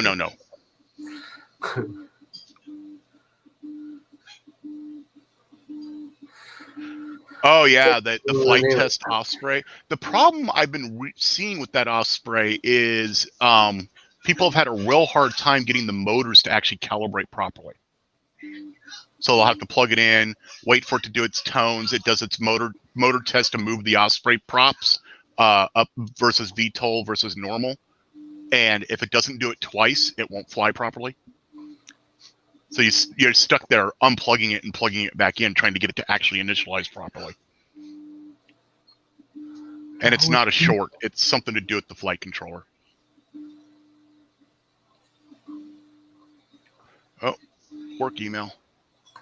Oh, food trucks. I'm not at work. I don't care about the food trucks.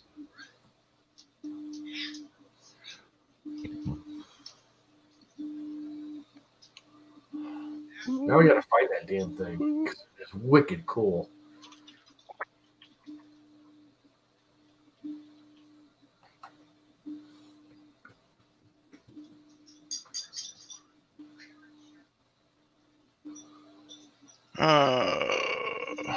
Oh, come on. Where is it?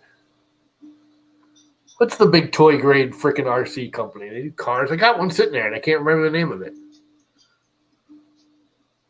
Are you thinking of the Assault Reaper 500? Collective pitch 3D quadcopter? Maybe. It is a collective pitch.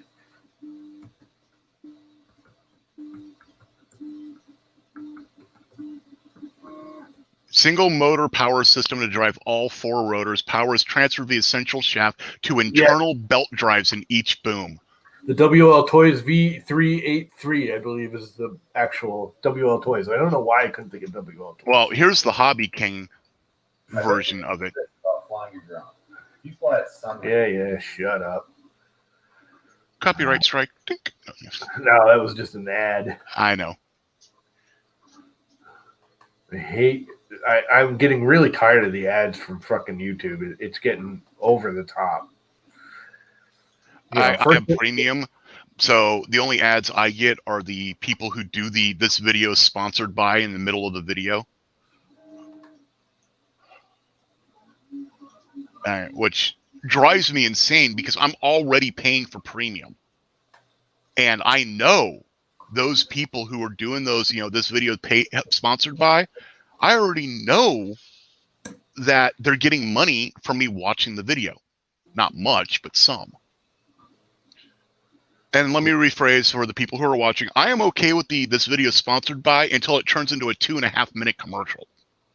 Yeah, some of them get ridiculous. Like, I don't need 2 minutes of them talking about Raid Shadow Legends when I'm wanting to watch something about, I don't know, resin pouring. Yeah, this one kind of shows. Buttram Piehole does not, unfortunately, stop a good portion of the YouTube ads for me, and I use it heavily.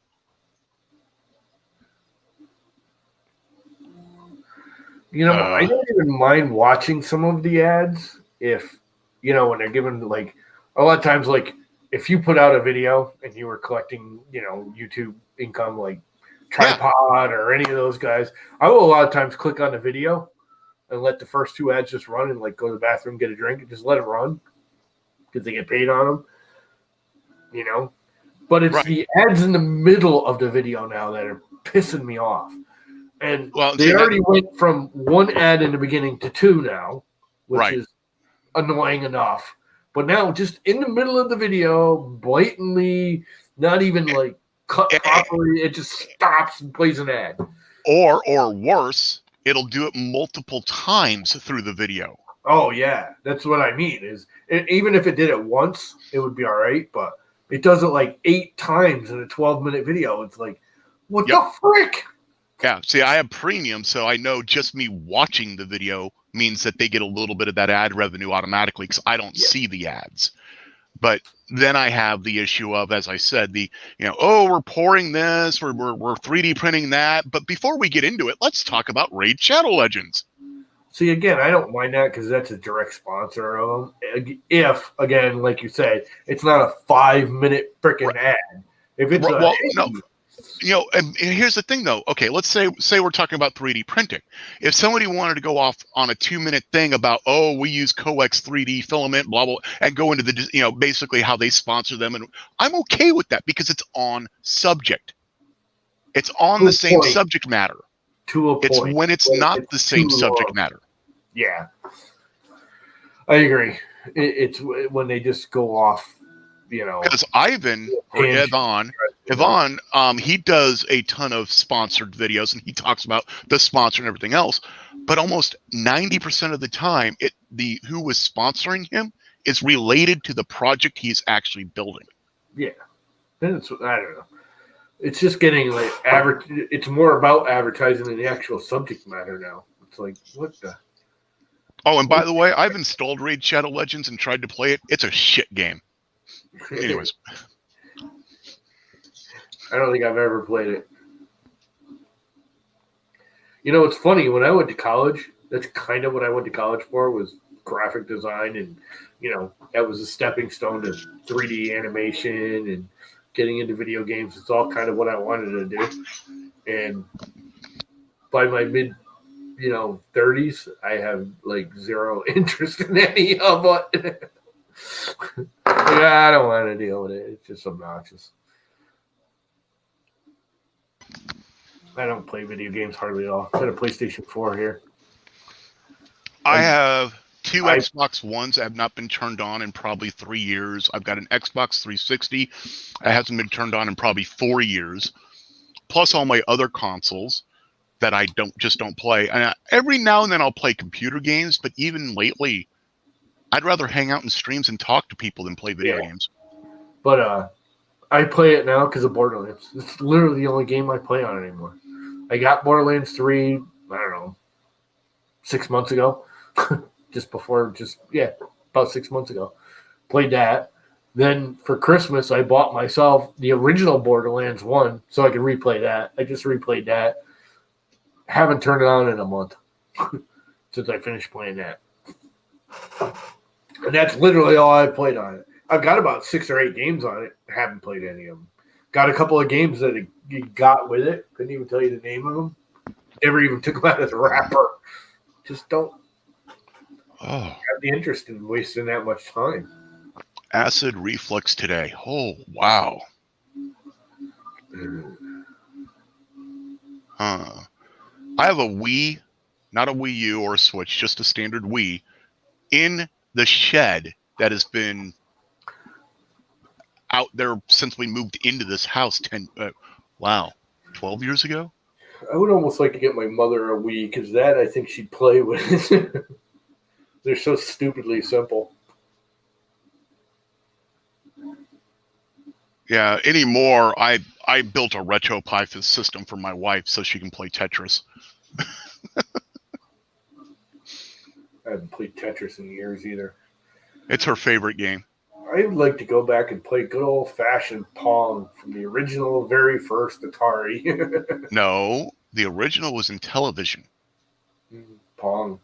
Yes, Pong was originally in television, not Atari. Pretty sure we had the Atari. Well, the first one I had was an Atari. Right. And it had Pong and hockey, which was just Pong with 2 little guys that go up and down instead of one. Yep. That's all it had for games. And then you had Tank, which was pretty much the same thing, except now you can cross the center line. I don't think I ever played that one. Yeah, Buttram, I found I could have 3D printed one, but I found a really nice case that looks like an old 8-bit Nintendo, but it's smaller. I like Joust. And Joust was a good game. Joust was a good one. And the case has built into it a USB 3 SATA adapter, and it comes with a Nintendo cartridge that you can fit an SSD in. I think that in Battlezone. I think I paid for the Battlezone frickin' arcade game because back when I was young, you went to an arcade to play these games. You didn't do it at home. And I think I paid for the Battlezone frickin' arcade unit. I loved that game. No, game I spent the most money on in the arcade was probably a game called Tank. It was a sit-down game. You actually had tank controls, 2 of them. Yeah. And it was very basic. No, Battlezone was a little different than this one. They were similar. I think this was the competitor to Battlezone. Because Battlezone had you could go and it was a regular stand up with the 2 sticks. Yep. Or a lot of the bigger arcades had a crawl inside, sit down version. Yeah, this was the crawl inside, sit down version, but it wasn't because they had Battlezone, and then they had this one, and this one was slightly better graphics, but not much different. Battlezone had no graphics; it was freaking green lines. yeah. Battlezone was the wire mesh version. This was actual. Yep. And that stupid freaking spaceship that would come down and go, and that noise it would make was so irritating. I love that game. And then there was Dragon's Lair. I spent probably a week learning how to beat that game and then realized it was just a script I could have followed. Yeah, it was. It was still kind of fun, though. Yeah, for its time, the graphics were amazing. Yeah. Well, that was like Myst. Yep. Myst was just They're making a new Myst. a slideshow. They're making Myst for VR. Oh, yeah. That'd be all right. The other one I used to play a lot actually on the computers was Myth, not Myst, Myth. Yep, Myth. Yep. Which was like the first like army-based one where you controlled whole like armies of dwarves and. I shouldn't say the first one I ever used. I think there was a couple out before that. But where you did you attacked castles and had armies and elves and dwarves, and I love that game. Myth 1 through 4. Yeah. I played like 1 through 3. If I remember correctly, 3 got stupid. There was so. It was one of the very first what they called real-time tactics instead of RTS. It was RTT. Yeah, it was real time too. Yeah. Yep. I loved Myst and Myth. Yeah. Wow. Myth came out in '97. God, I thought it was older than that. I think it is actually, isn't it? No, I'm looking at the Wikipedia page for it. November 25th, 1997 is when it came out. Really? Yep. I was younger than that. Nope. Myth, The Fallen Lords. Came out in North America in 97, came out in Europe in 98.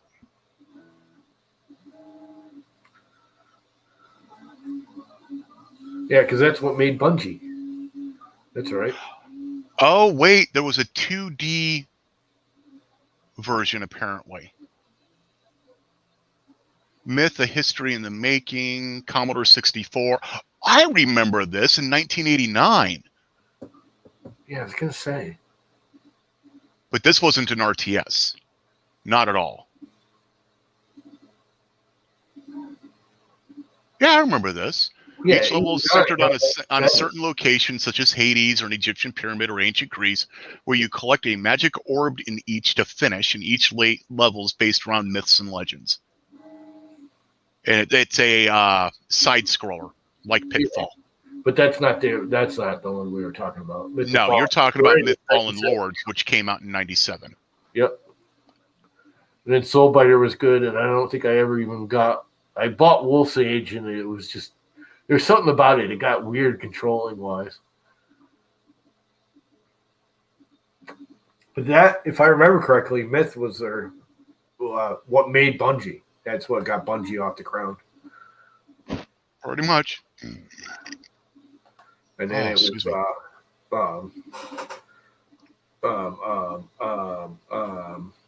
what the hell's the space shooter gamey that they made that made them wicked popular and finally made them sell out to Microsoft. Bungie? Yeah. Did Bungie do Warhammer? No, they did the space one. It was the first one that everyone went online and you could shoot each other. If you're thinking StarCraft, that was Blizzard, not Bungie. No. With grenades and crap. Shit. It's still kind of Bungie hot. made Halo. Yeah, there you go. Halo. That's what made them rich. Halo was their big ticket. And then because in June 19th, 2000 is when Microsoft bought Bungie, and Halo didn't actually come out. Actually came out in '99. Yeah, Halo was before that. By 1 year. Yep. Not even a full year. Oh, apparently they went independent again. Yeah, no. Yeah, Bungie split off in 2007. I did not know that. Yep. They only were with Microsoft for like 5 years, and they said, screw you. Well, 6, but, that's because I'm looking at the Wikipedia page on it. I know it was because Microsoft didn't buy them. Microsoft backed them. And no, Microsoft bought them. 5-year contract or something. There was some glitch. They didn't outright buy them. They backed them or something. And when the contract ran out, Bungie said, we don't want to be stuck to Microsoft. We want to go back to making console games. And because that's why Microsoft bought them, is for the Xbox. And Bungie always wanted to be able to do the PlayStation and the Mac and the PC and the They're like, we want to go back to making it for everyone, not just the Xbox. So when their contract was up, because they had a contract or some. Actually, what happened is Myth 2, some of the versions of the game would actually glitch and erase somebody's hard drive, and Bungie got sued for $1 million over it. And that's when they went, okay, Microsoft, you can purchase us. And it was a full-on purchase. Was it? Yes, but in 2007, Microsoft spun them off into their own LLC with a controlling interest. Oh, is that what it is? Yes. I know they back out of there, whatever. I remember them selling out because I was like, oh, everything's going to be Microsoft. And actually, I didn't know some of this either because I wasn't involved in the gaming arm. I'm reading a bunch on it right now. I'm going to probably ask one of my friends who is on the Xbox team what he knows about it. That's interesting. They were always separate and kind of weird. Yeah, Microsoft has always been that way, though, for game publishers. Rarely do they take full control. Yeah. But want to make sure on the flip side of that, first. Microsoft's marketing teams are famous for pushing out date releases and stuff that aren't real, and then forcing the publisher to meet it. And then bitching it's their fault when they can't. Mm-hmm. I wonder if I can get a hacked out version of Myth to run. Myth, the total codex. I believe there's a Mac. Oh, the old Mac version won't run on there because it's no longer PowerPC. Yeah, no. You can't even run 32-bit, let alone 16-bit or 8-bit. This thing won't even run old 32-bit apps. Now, but you do have me curious. Let's open up Steam. Does Steam have I didn't even think of that. Uh-huh. Did I ever load Steam onto this thing yet? Yes, you did, because you went to see how much liftoff was. Yeah, but I had to... you didn't hear that whole story, did you? This thing completely bugged out this weekend. It's all brand new as of Sunday. No, I did not. No, I was on with Apple for 3 days, about 6 hours a day, all weekend, trying to figure out what the fuck went wrong. And the new OS was supposed to come out Sunday night, and it got held because of me. And it didn't release until Monday afternoon. So, no, you can't get Myth on Steam.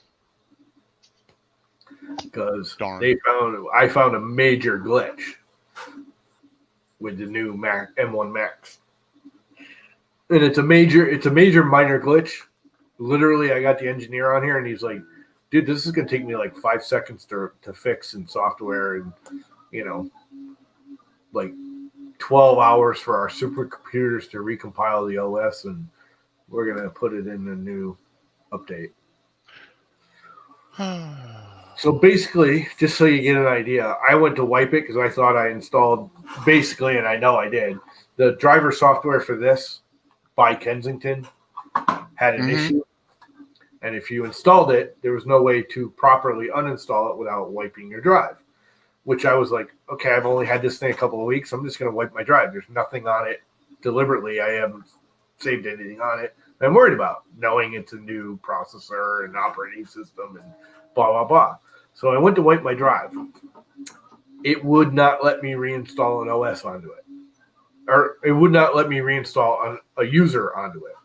If I installed the OS and just pulled my old backup, it would work fine. But it would not let me start from scratch. Well, if I'm pulling my old backup, all my old crap that was having problems gets installed again. Come to find out, even though I'm the case user, I don't know if you know about the whole Mac anti-theft crap they have on all the iPhones and iPads and now on the Macs. They have an anti-theft thing. Well, if I sign into my user account, it should let me bypass that and install a new user. It wouldn't. We couldn't erase it. And once I erased it and tried to do it, The Mac thought it was stolen and wouldn't unlock. I could reinstall my old user back on it because it's like, okay, it's the original user, but it would not let me install a new user. So in other words, I'd never be able to sell the thing as it sat because of the anti-theft thing and the way it linked to Apple. And it's like, literally engineers like, this is like a 30-second thing for me to recode. And so they recoded it and sent it out, and now it'll work. Does that make sense? Probably not the way I described it, but Close enough. Basically, you treated it like a Windows machine. yeah. Well, they have a Find My Phone, which is now, because I don't know if you realize, but Mac Big Sur is basically the exact same operating system as on the iPad and on the iPhone. It's the same thing. It's all the same processors. It's all the same architecture. Obviously it's faster. And yes, there's changes. The base system is basically the same. I can literally now take my iPad. Dude, you're talking to somebody who manages 13,000 iPads. I can take iPad apps now and load them onto my Mac, and it will run them. Because it's the same basic OS. There's more to it than that, yes, but that's the base underneath. So anyways, the Find My Mac or Find My Phone app also gets installed with it now, so no one can steal your Mac. But if you disconnect it from iCloud and say, wipe this computer off my account, it wouldn't let you once you wiped it. Now, if I'd have done it in the beginning and said, hey, I want to wipe this off of my iCloud and disconnected it before I'd wipe the drive, it would let me. But because I wiped the drive thinking I don't want to disconnect it from the iCloud, I just want to start with a new user, it wouldn't let me install a new user, even though I was using my existing Apple account to sign back into it. So now supposedly, well, it does because it's fired up and running. Anyways, Apple fixed it. So is Windows. They're both based on the Xerox. Not exactly. The fun thing about that, Microsoft Windows is more based on Geos than Xerox. Yeah, but it's still they were both there. They both walked through Xerox.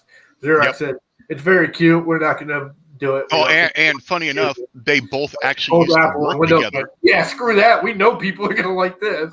Apple and Windows actually Apple and Microsoft used to actually be the same employees working together.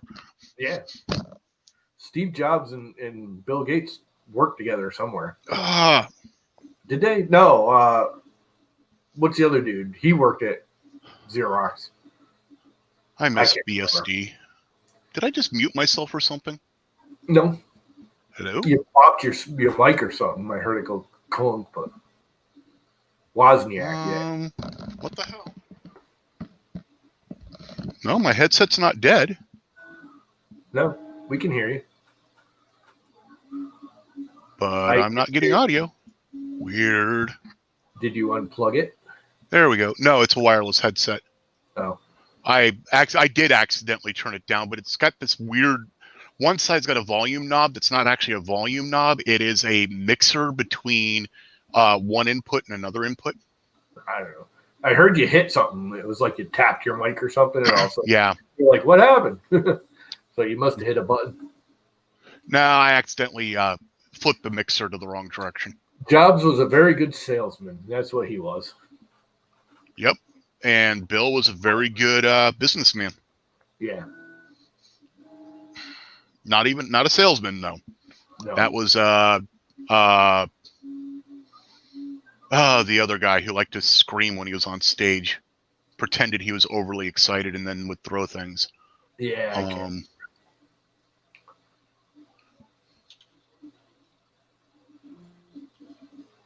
Anyway.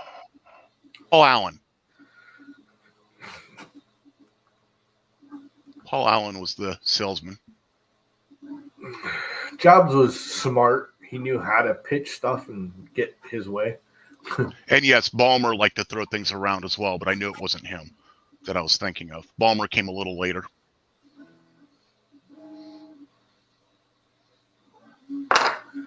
How far along is this thing? Not very far. Oh, did I, you know what I didn't do? I didn't screenshot the last one and how long it took to print. I don't think I can cough it back up again, can I?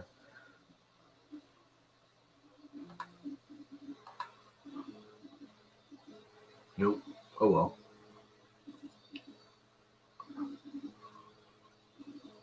Uploaded 2 hours ago. That's all I get. Size, filament, estimated print time 1.5 hours, 5 hours.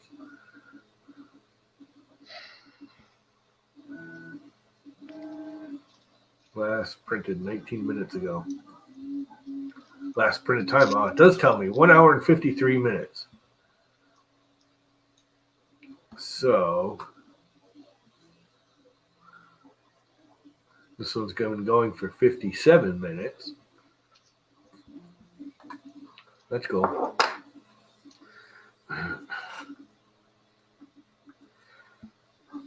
Bill Gates is the most successful pirate in Silicon Valley. Yeah. Good for him. They're all rich. Mm-hmm. And I got squat. And I want their money. Damn it. I will say Bill Gates, for all his, I dislike Windows and I kind of dislike some of his business practices. Since he's retired, he has done a lot of like community reality, you know, help the world. Huh? Philanthropy, or however you pronounce that word. Philanthropy. Yeah, he's been a decent community. And you know what? He still has like trillions of dollars. As somebody who worked heavily with the company, who's actually kind of met Bill Gates, that's all in the window.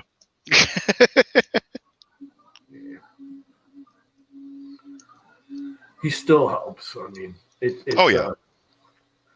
it's better than some.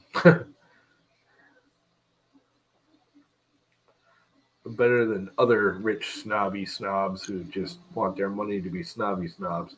Like Elon. Yeah.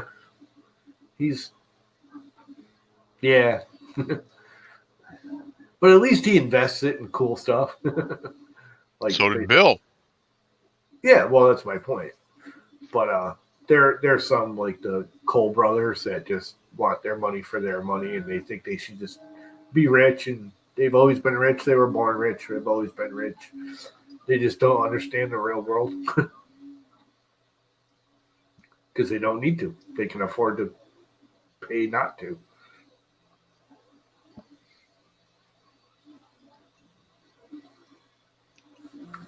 Which is very nice for them.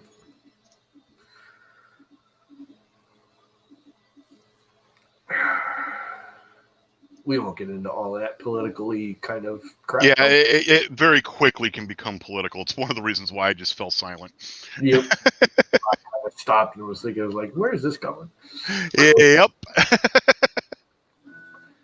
But on the positive note, Bill Gates and a few of the others have definitely done a lot of world help. They've spent money on stuff they know they're not going to get any return on. Yep. To make the world a slightly better place. They still live like frickin' kings. Yeah. And they always will. Well, here's the thing. Like Bill Gates, I don't really mind him living well. I mean, I still think he wastes money on stupid crap, but why not if you got that kind of money? We all do. But he started with basically nothing. His family wasn't poor. They weren't well off. They were, the classic middle class people. It wasn't like Elon. Yeah, he made his money. He wasn't given his money. So I don't begrudge them having money. I think there's better ways to use it. They murdered Netscape. No, Netscape murdered themselves. Yeah. Actually, you want to know who murdered Netscape? Europe murdered Netscape. when they started suing all the major web browsers back in the mid '90s because they have a monopoly. How do they have a monopoly when they were all different? I know. Netscape kind of did have a monopoly. It was way better than anything else at the time. But everyone was using the Netscape freaking, base underneath. At first, yeah. Everybody was Mozilla, and Yeah. a lot of them still are. Yeah, or Chromium. Well, no, now they're Chromium. The bigger ones. Yeah. This is Chromium because it's Chrome. There's really only the three now. There's Chrome, which is pretty much any of the other names of Chrome. You have Safari, which is Apple being Apple. And now the new Microsoft one is Edge. Yeah. Which is now based on Chromium. Oh, is it a Chromium? Yep. I heard they built it separate. I hear it's actually pretty good. It's okay. Way more stable than what it replaced. Edge was stable. Yeah, that's what I'm saying. Microsoft Internet Explorer was not. Microsoft Internet Explorer, without any add-ons, was the and is the one of the most stable browsers out there, and that's why the U.S. government refuses to redo all their damn websites.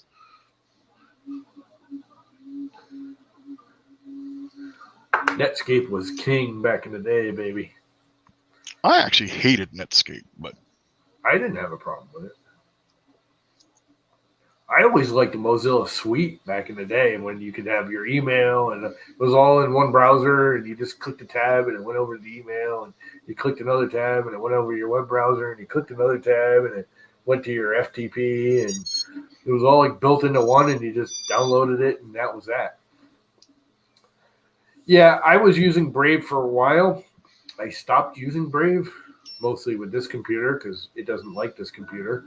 And they have some really shady people working there that are I'm not too happy after I heard some of the things they were doing.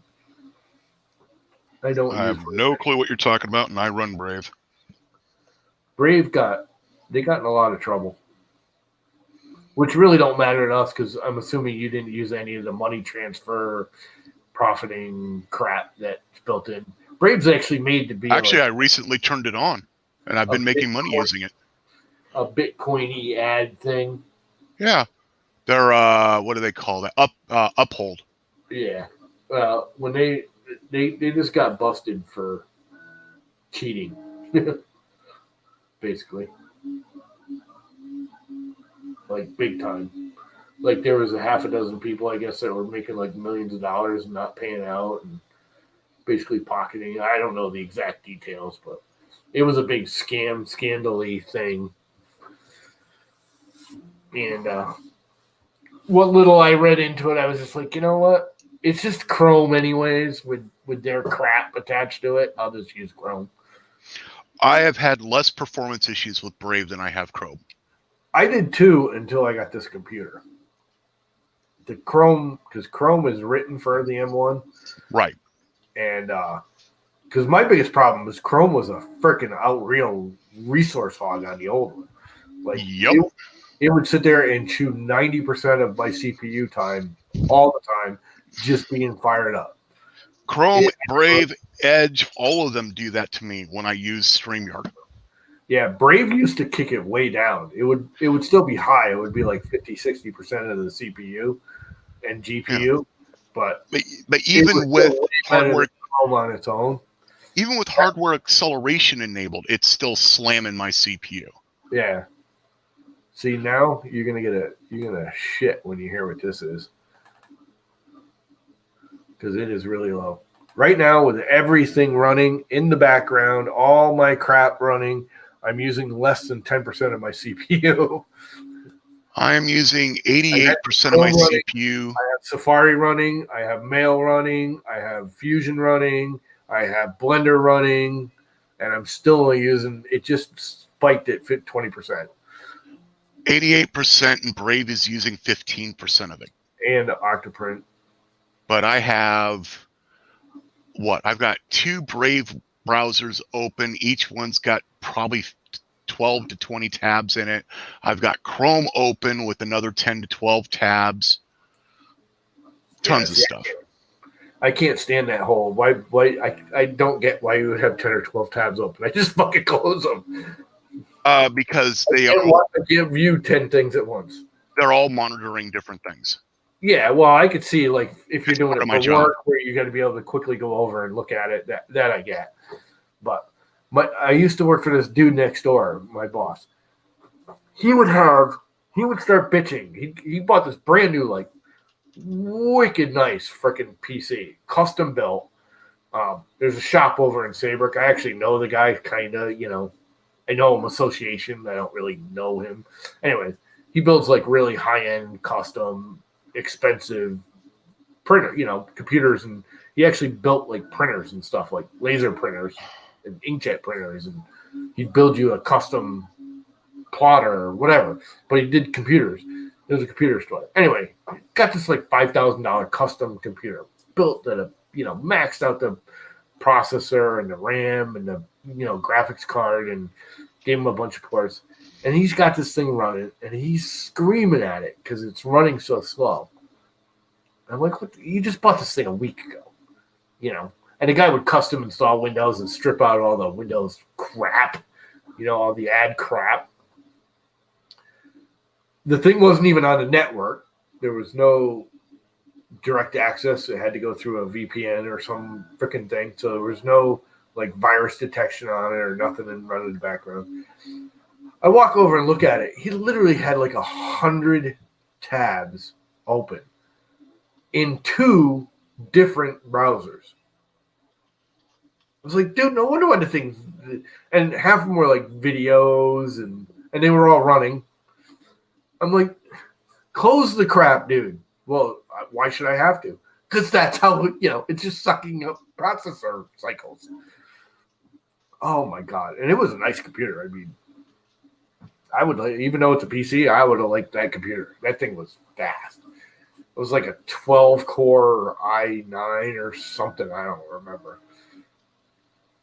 It wasn't that long ago. It's only like 3 or 4 years ago. God, that was a nice computer. And he's bitching at it. It's slow. And he's got like every app open and all at once. I mean, it was just ridiculous. What is with these freaking people? Call from 016. You don't know the answer. This is going to be funny. Call from. Hello? Hello? Goodbye. I was waiting for the...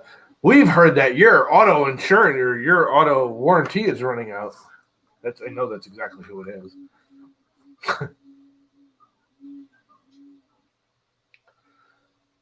I love answering those and making fun of them. What auto warranty? I never had a warranty. My van's 20 years old. I love it when they call me and like, we see the warranty on your Dodge Charger's expiring. That's not possible. Well, what do you mean it's not possible? I have a lifetime powertrain warranty on it. Lifetime. It never expires. Yeah, they find a way out of that half the time. They've been honoring it, and I'm over 260,000 miles. Wow, you're right up there with me. I got like 255, I think, on my van. And it'd be higher if it wasn't for the pandemic. I drive, when I go to the office, it's 142 miles a day. That's a shitload of miles in the car. And that's not including all the dog trips I do. They should remember the days when they outlawed all of that phone calling, that scam calling that was supposed to be outlawed, and you could trace their numbers, and now they're calling from freaking old line. Yeah, the national. They don't have an old line number. The national do not call list doesn't matter when the scammers are robo dialing it and then spoofing the caller ID. The thing is, what are they selling? Who actually falls for this crap? Enough people that they're spending a ton of money still doing it. I swear they're not. They're getting as much information. Llama. And then they're selling it to bad people. Look at our government. Enough said. Well, I have a feeling like they didn't answer. I have a feeling they weren't even trying to get, like, they didn't even want to talk to me. They were just checking to see if it was a live line. And There are sell my number to 100 others. There are some scammer companies that's exactly what they do. If you answer, or like there are some out there with the email spam that if you hit the remove me, they remove you, but now they've also resold you. Yeah, like 10 times over right then and there. Mm-hmm. That's why the one thing I will say about Comcast is the Comcast phone. I can go in now. I can search that number. It'll show up on my list on the website. And I can hit block, and I'll never get a call from that number again. Right. The problem is changing the number every freaking time. Well, or worse, I've had this happen. I've had it show up to be my mom's cell phone. Yeah. Oh, I've had it show up to be my own number. Yep. I'm like, how am I calling myself? That's when you know you're getting scammed. Mm-hmm. I always loved that dude that was on the talk thing there, the tech talk or whatever it is, where he goes on about how he does the email and answers the phone and responds to him, and I'm a prince and I can't get my money. The Nigeria guy, yeah, and he's like, I'd love to. I'm gonna go to the bank. I'll open an account for you, but where's my toaster? What do you mean toasters? Well, if I open an account, I'm supposed to get a free toaster. Oh, don't worry about the toaster. We're going to give you emails. No, I want my free toaster. And he goes on about how the bank account's supposed to give him a toaster. Like, I'm not going to open it if I don't get my free toaster. Just so funny. It's Skynet becoming self-aware. Is that his name, Kit? It sounds familiar. He's kind of might be. There's a few of them out there. There's another guy who hacks the scammers as they're on the phone for the Microsoft. Yeah, I've seen that. I don't know how real that is, but I just love watching some of those. Then they start yelling at him, "What'd you do to my computer?" I didn't do anything. How could I have done that? And he must have caught the virus I have.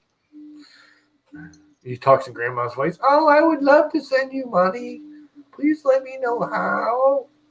The minute he gets in their computers, he wipes their computers. Mm-hmm. We need more of those.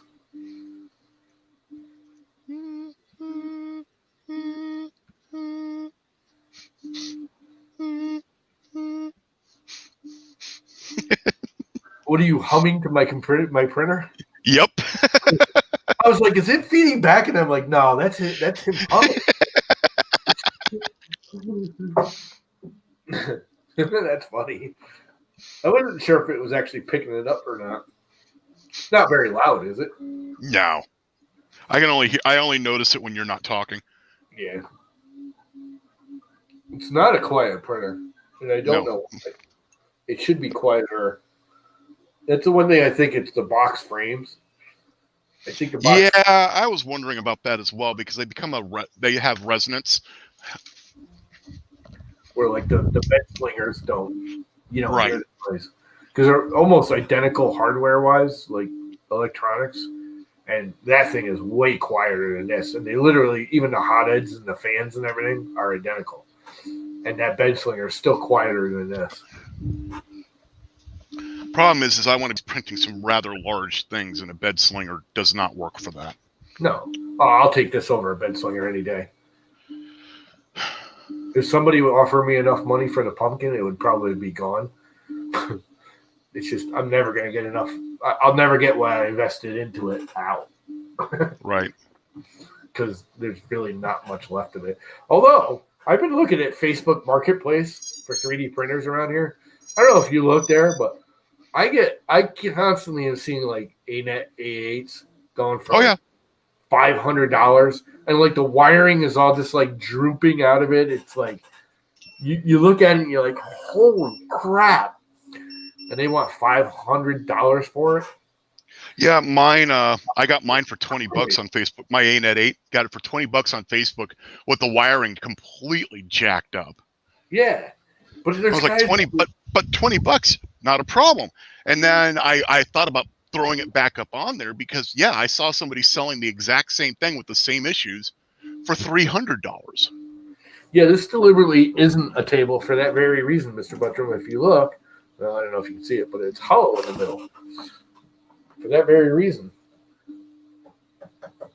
Well, as the one more Rubber, famous guy, rubber feet. $2. Go get yourself a paver. You know, I tried that. It really didn't help. It helps with transferring it through the house, but this really doesn't transfer it through the house because I have 3D printed feet and I have rubber mat under it like that. I use it everywhere. It's like runners. You see, like if you go into a store, they got that gray, like really memory foamish almost runner. I use them in my van for a pad because my knees are bad when I have to crawl into my van. I used to put it underneath there. Then I use the old piece to cut them up, and I got it under the printer, and I have it under the cabinet. Oh, actually, the cabinet's got an old piece of mouse pad under it. Now that I think about it, it doesn't really transfer through the house. It's just loud. The aluminum frame is loud. No, I haven't finished the hodgepodge. I haven't even really started the hodgepodge. It's right there. Well, you can't really see it. It's on the floor right there. I started building it, and then I got sidetracked, and COVID hit, and started working on it again the other day, and I just, like, I don't know. Not in the mood to build a frame right now. Then I won't have all the parts. And I got no money to buy any more parts. But I should build the frame. I got everything I need to build the frame and start it. I've just been lazy. I haven't really done much of anything but dealt with real life too much. Yep. No, but having the hole makes it so it's not like a flat one acts like a speaker where it just bleeds it out. It doesn't. It's not like a speaker box anymore. It doesn't have that resonance holding vibration.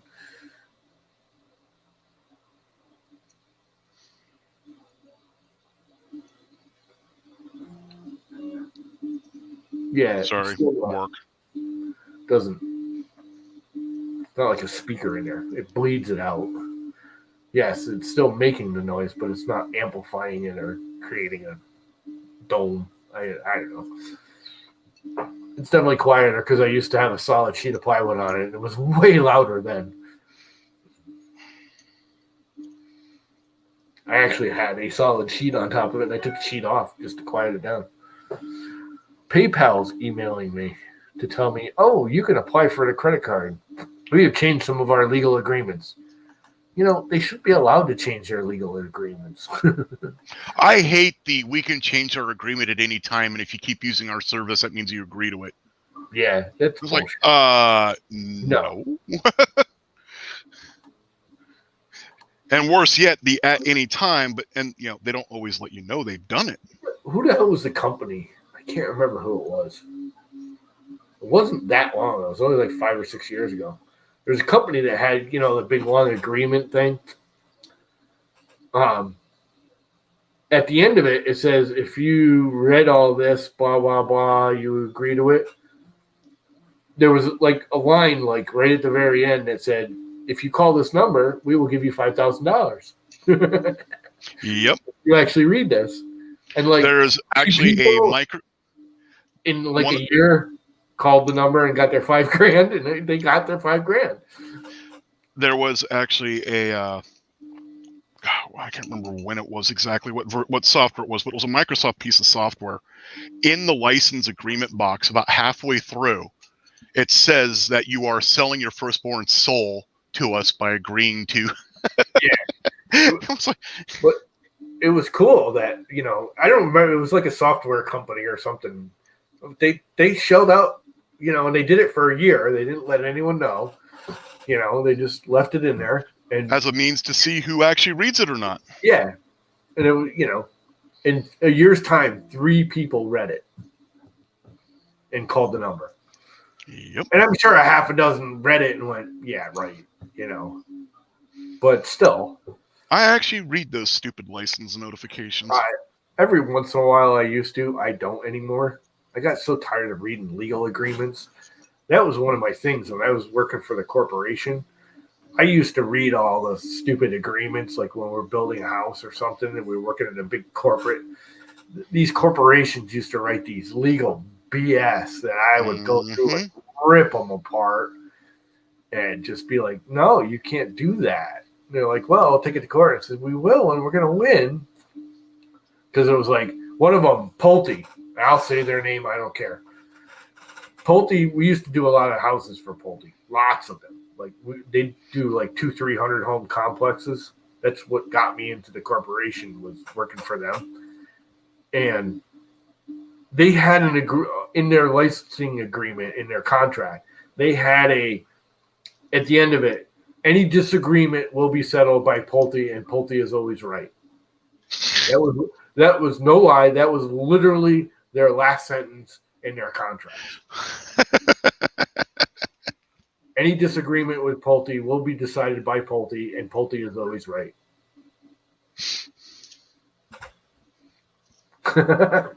And I went to my company. I said, we can't sign that. Yeah, I actually, when I first started with the company I'm working for now, and I was going through their training that they have to have all your deployments do, the sensitivity training and all that stuff, and I had to go through their HIPAA stuff as well, and PCI. And I'm getting ready to sign the piece of paper at the end of the training, and I'm looking at the piece of paper. It says, "Oh, if you sign this paper, you're agreeing to with this. You sign this piece of paper." It listed off an organization and a legal firm as well. And I'm looking at the paper, going, "But wait a minute!" And it specifically said you are agreeing to the training provided by legal organization, some of the lawyers. And I'm looking at this going, but that's not the training I just did. It's the training I did, but not the same company. So they had to redo the form, because it turns out 2 years before I started is when they changed companies.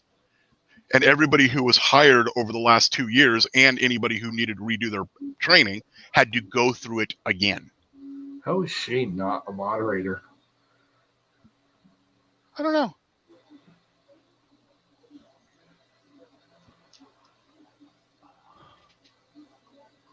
Is he even still here? I don't have that. That's the other thing. Why don't I have timestamping on? I usually have timestamping on.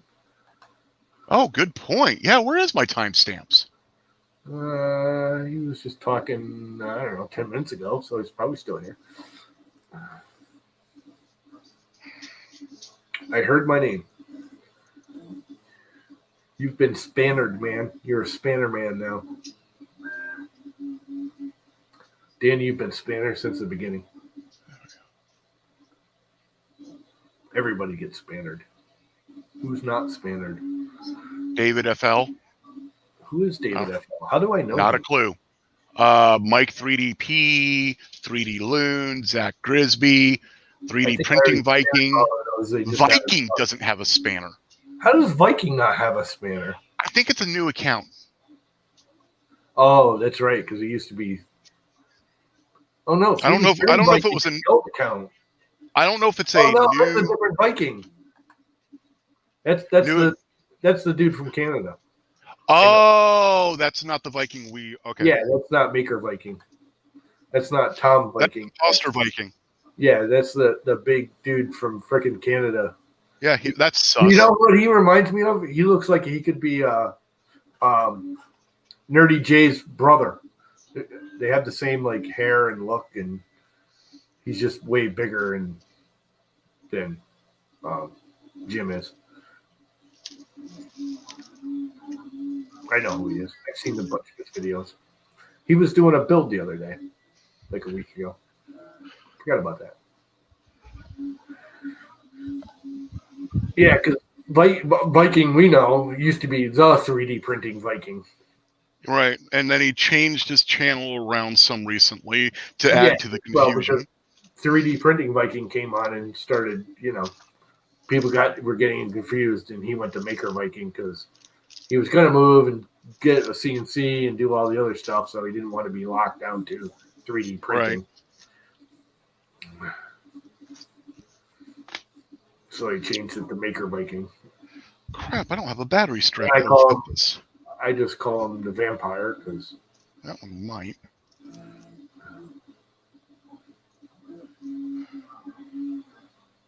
So I got this quad completely and utterly built, and I don't have a battery strap. It's very confusing between the two of you when you start showing up in the same circles. It's actually one of the reasons why I still use this name. I have used this nickname since, Zolan. Yeah, since 92? I've been using it since like the 80s. 88. 88's when I started using this name.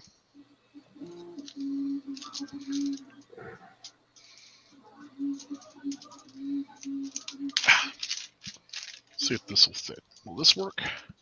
Or is this going to be too small? But are you actually developing the web? Or are you just hindering it on a small Shane? I'm thinking you're just hindering it more for us. Oh, no, that's way too small. I like picking on Shane. Shane's good. Anyway. He's too easy to pick on.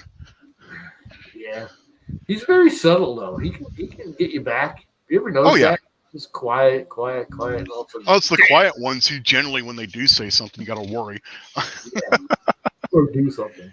You ever notice the serial killers? He was such a great neighbor. He was so quiet and kept to himself. Yeah. Blew up the whole city like a week later. I just don't understand it. Mm-hmm. Yeah, he last I heard he was complaining about his Dance Dance Revolution pad or something. I don't know.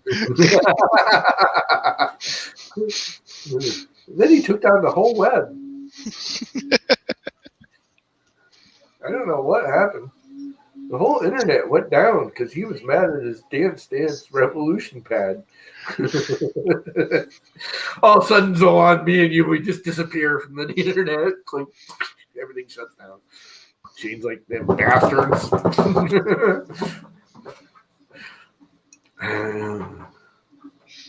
Everyone want to launch their projects today. Yeah, probably. Probably. Burp, burp, beep, burp. I was going to play in like ZBrush or Blender today, and not happening. I got to kill it because it's lunchtime, and I got to go make mom lunch. Yep. Take care, man. And everybody else out there. Yeah, might as well do it right now. We're out. Peace. Peace. I'm actually from the days when we used to do this. Peace out, man. So you flip your knuckles around and put your thumb between the two fingers and smeg off. Yep, smeg off. Whatever that is. It's British. Sure. Laters. End broadcast.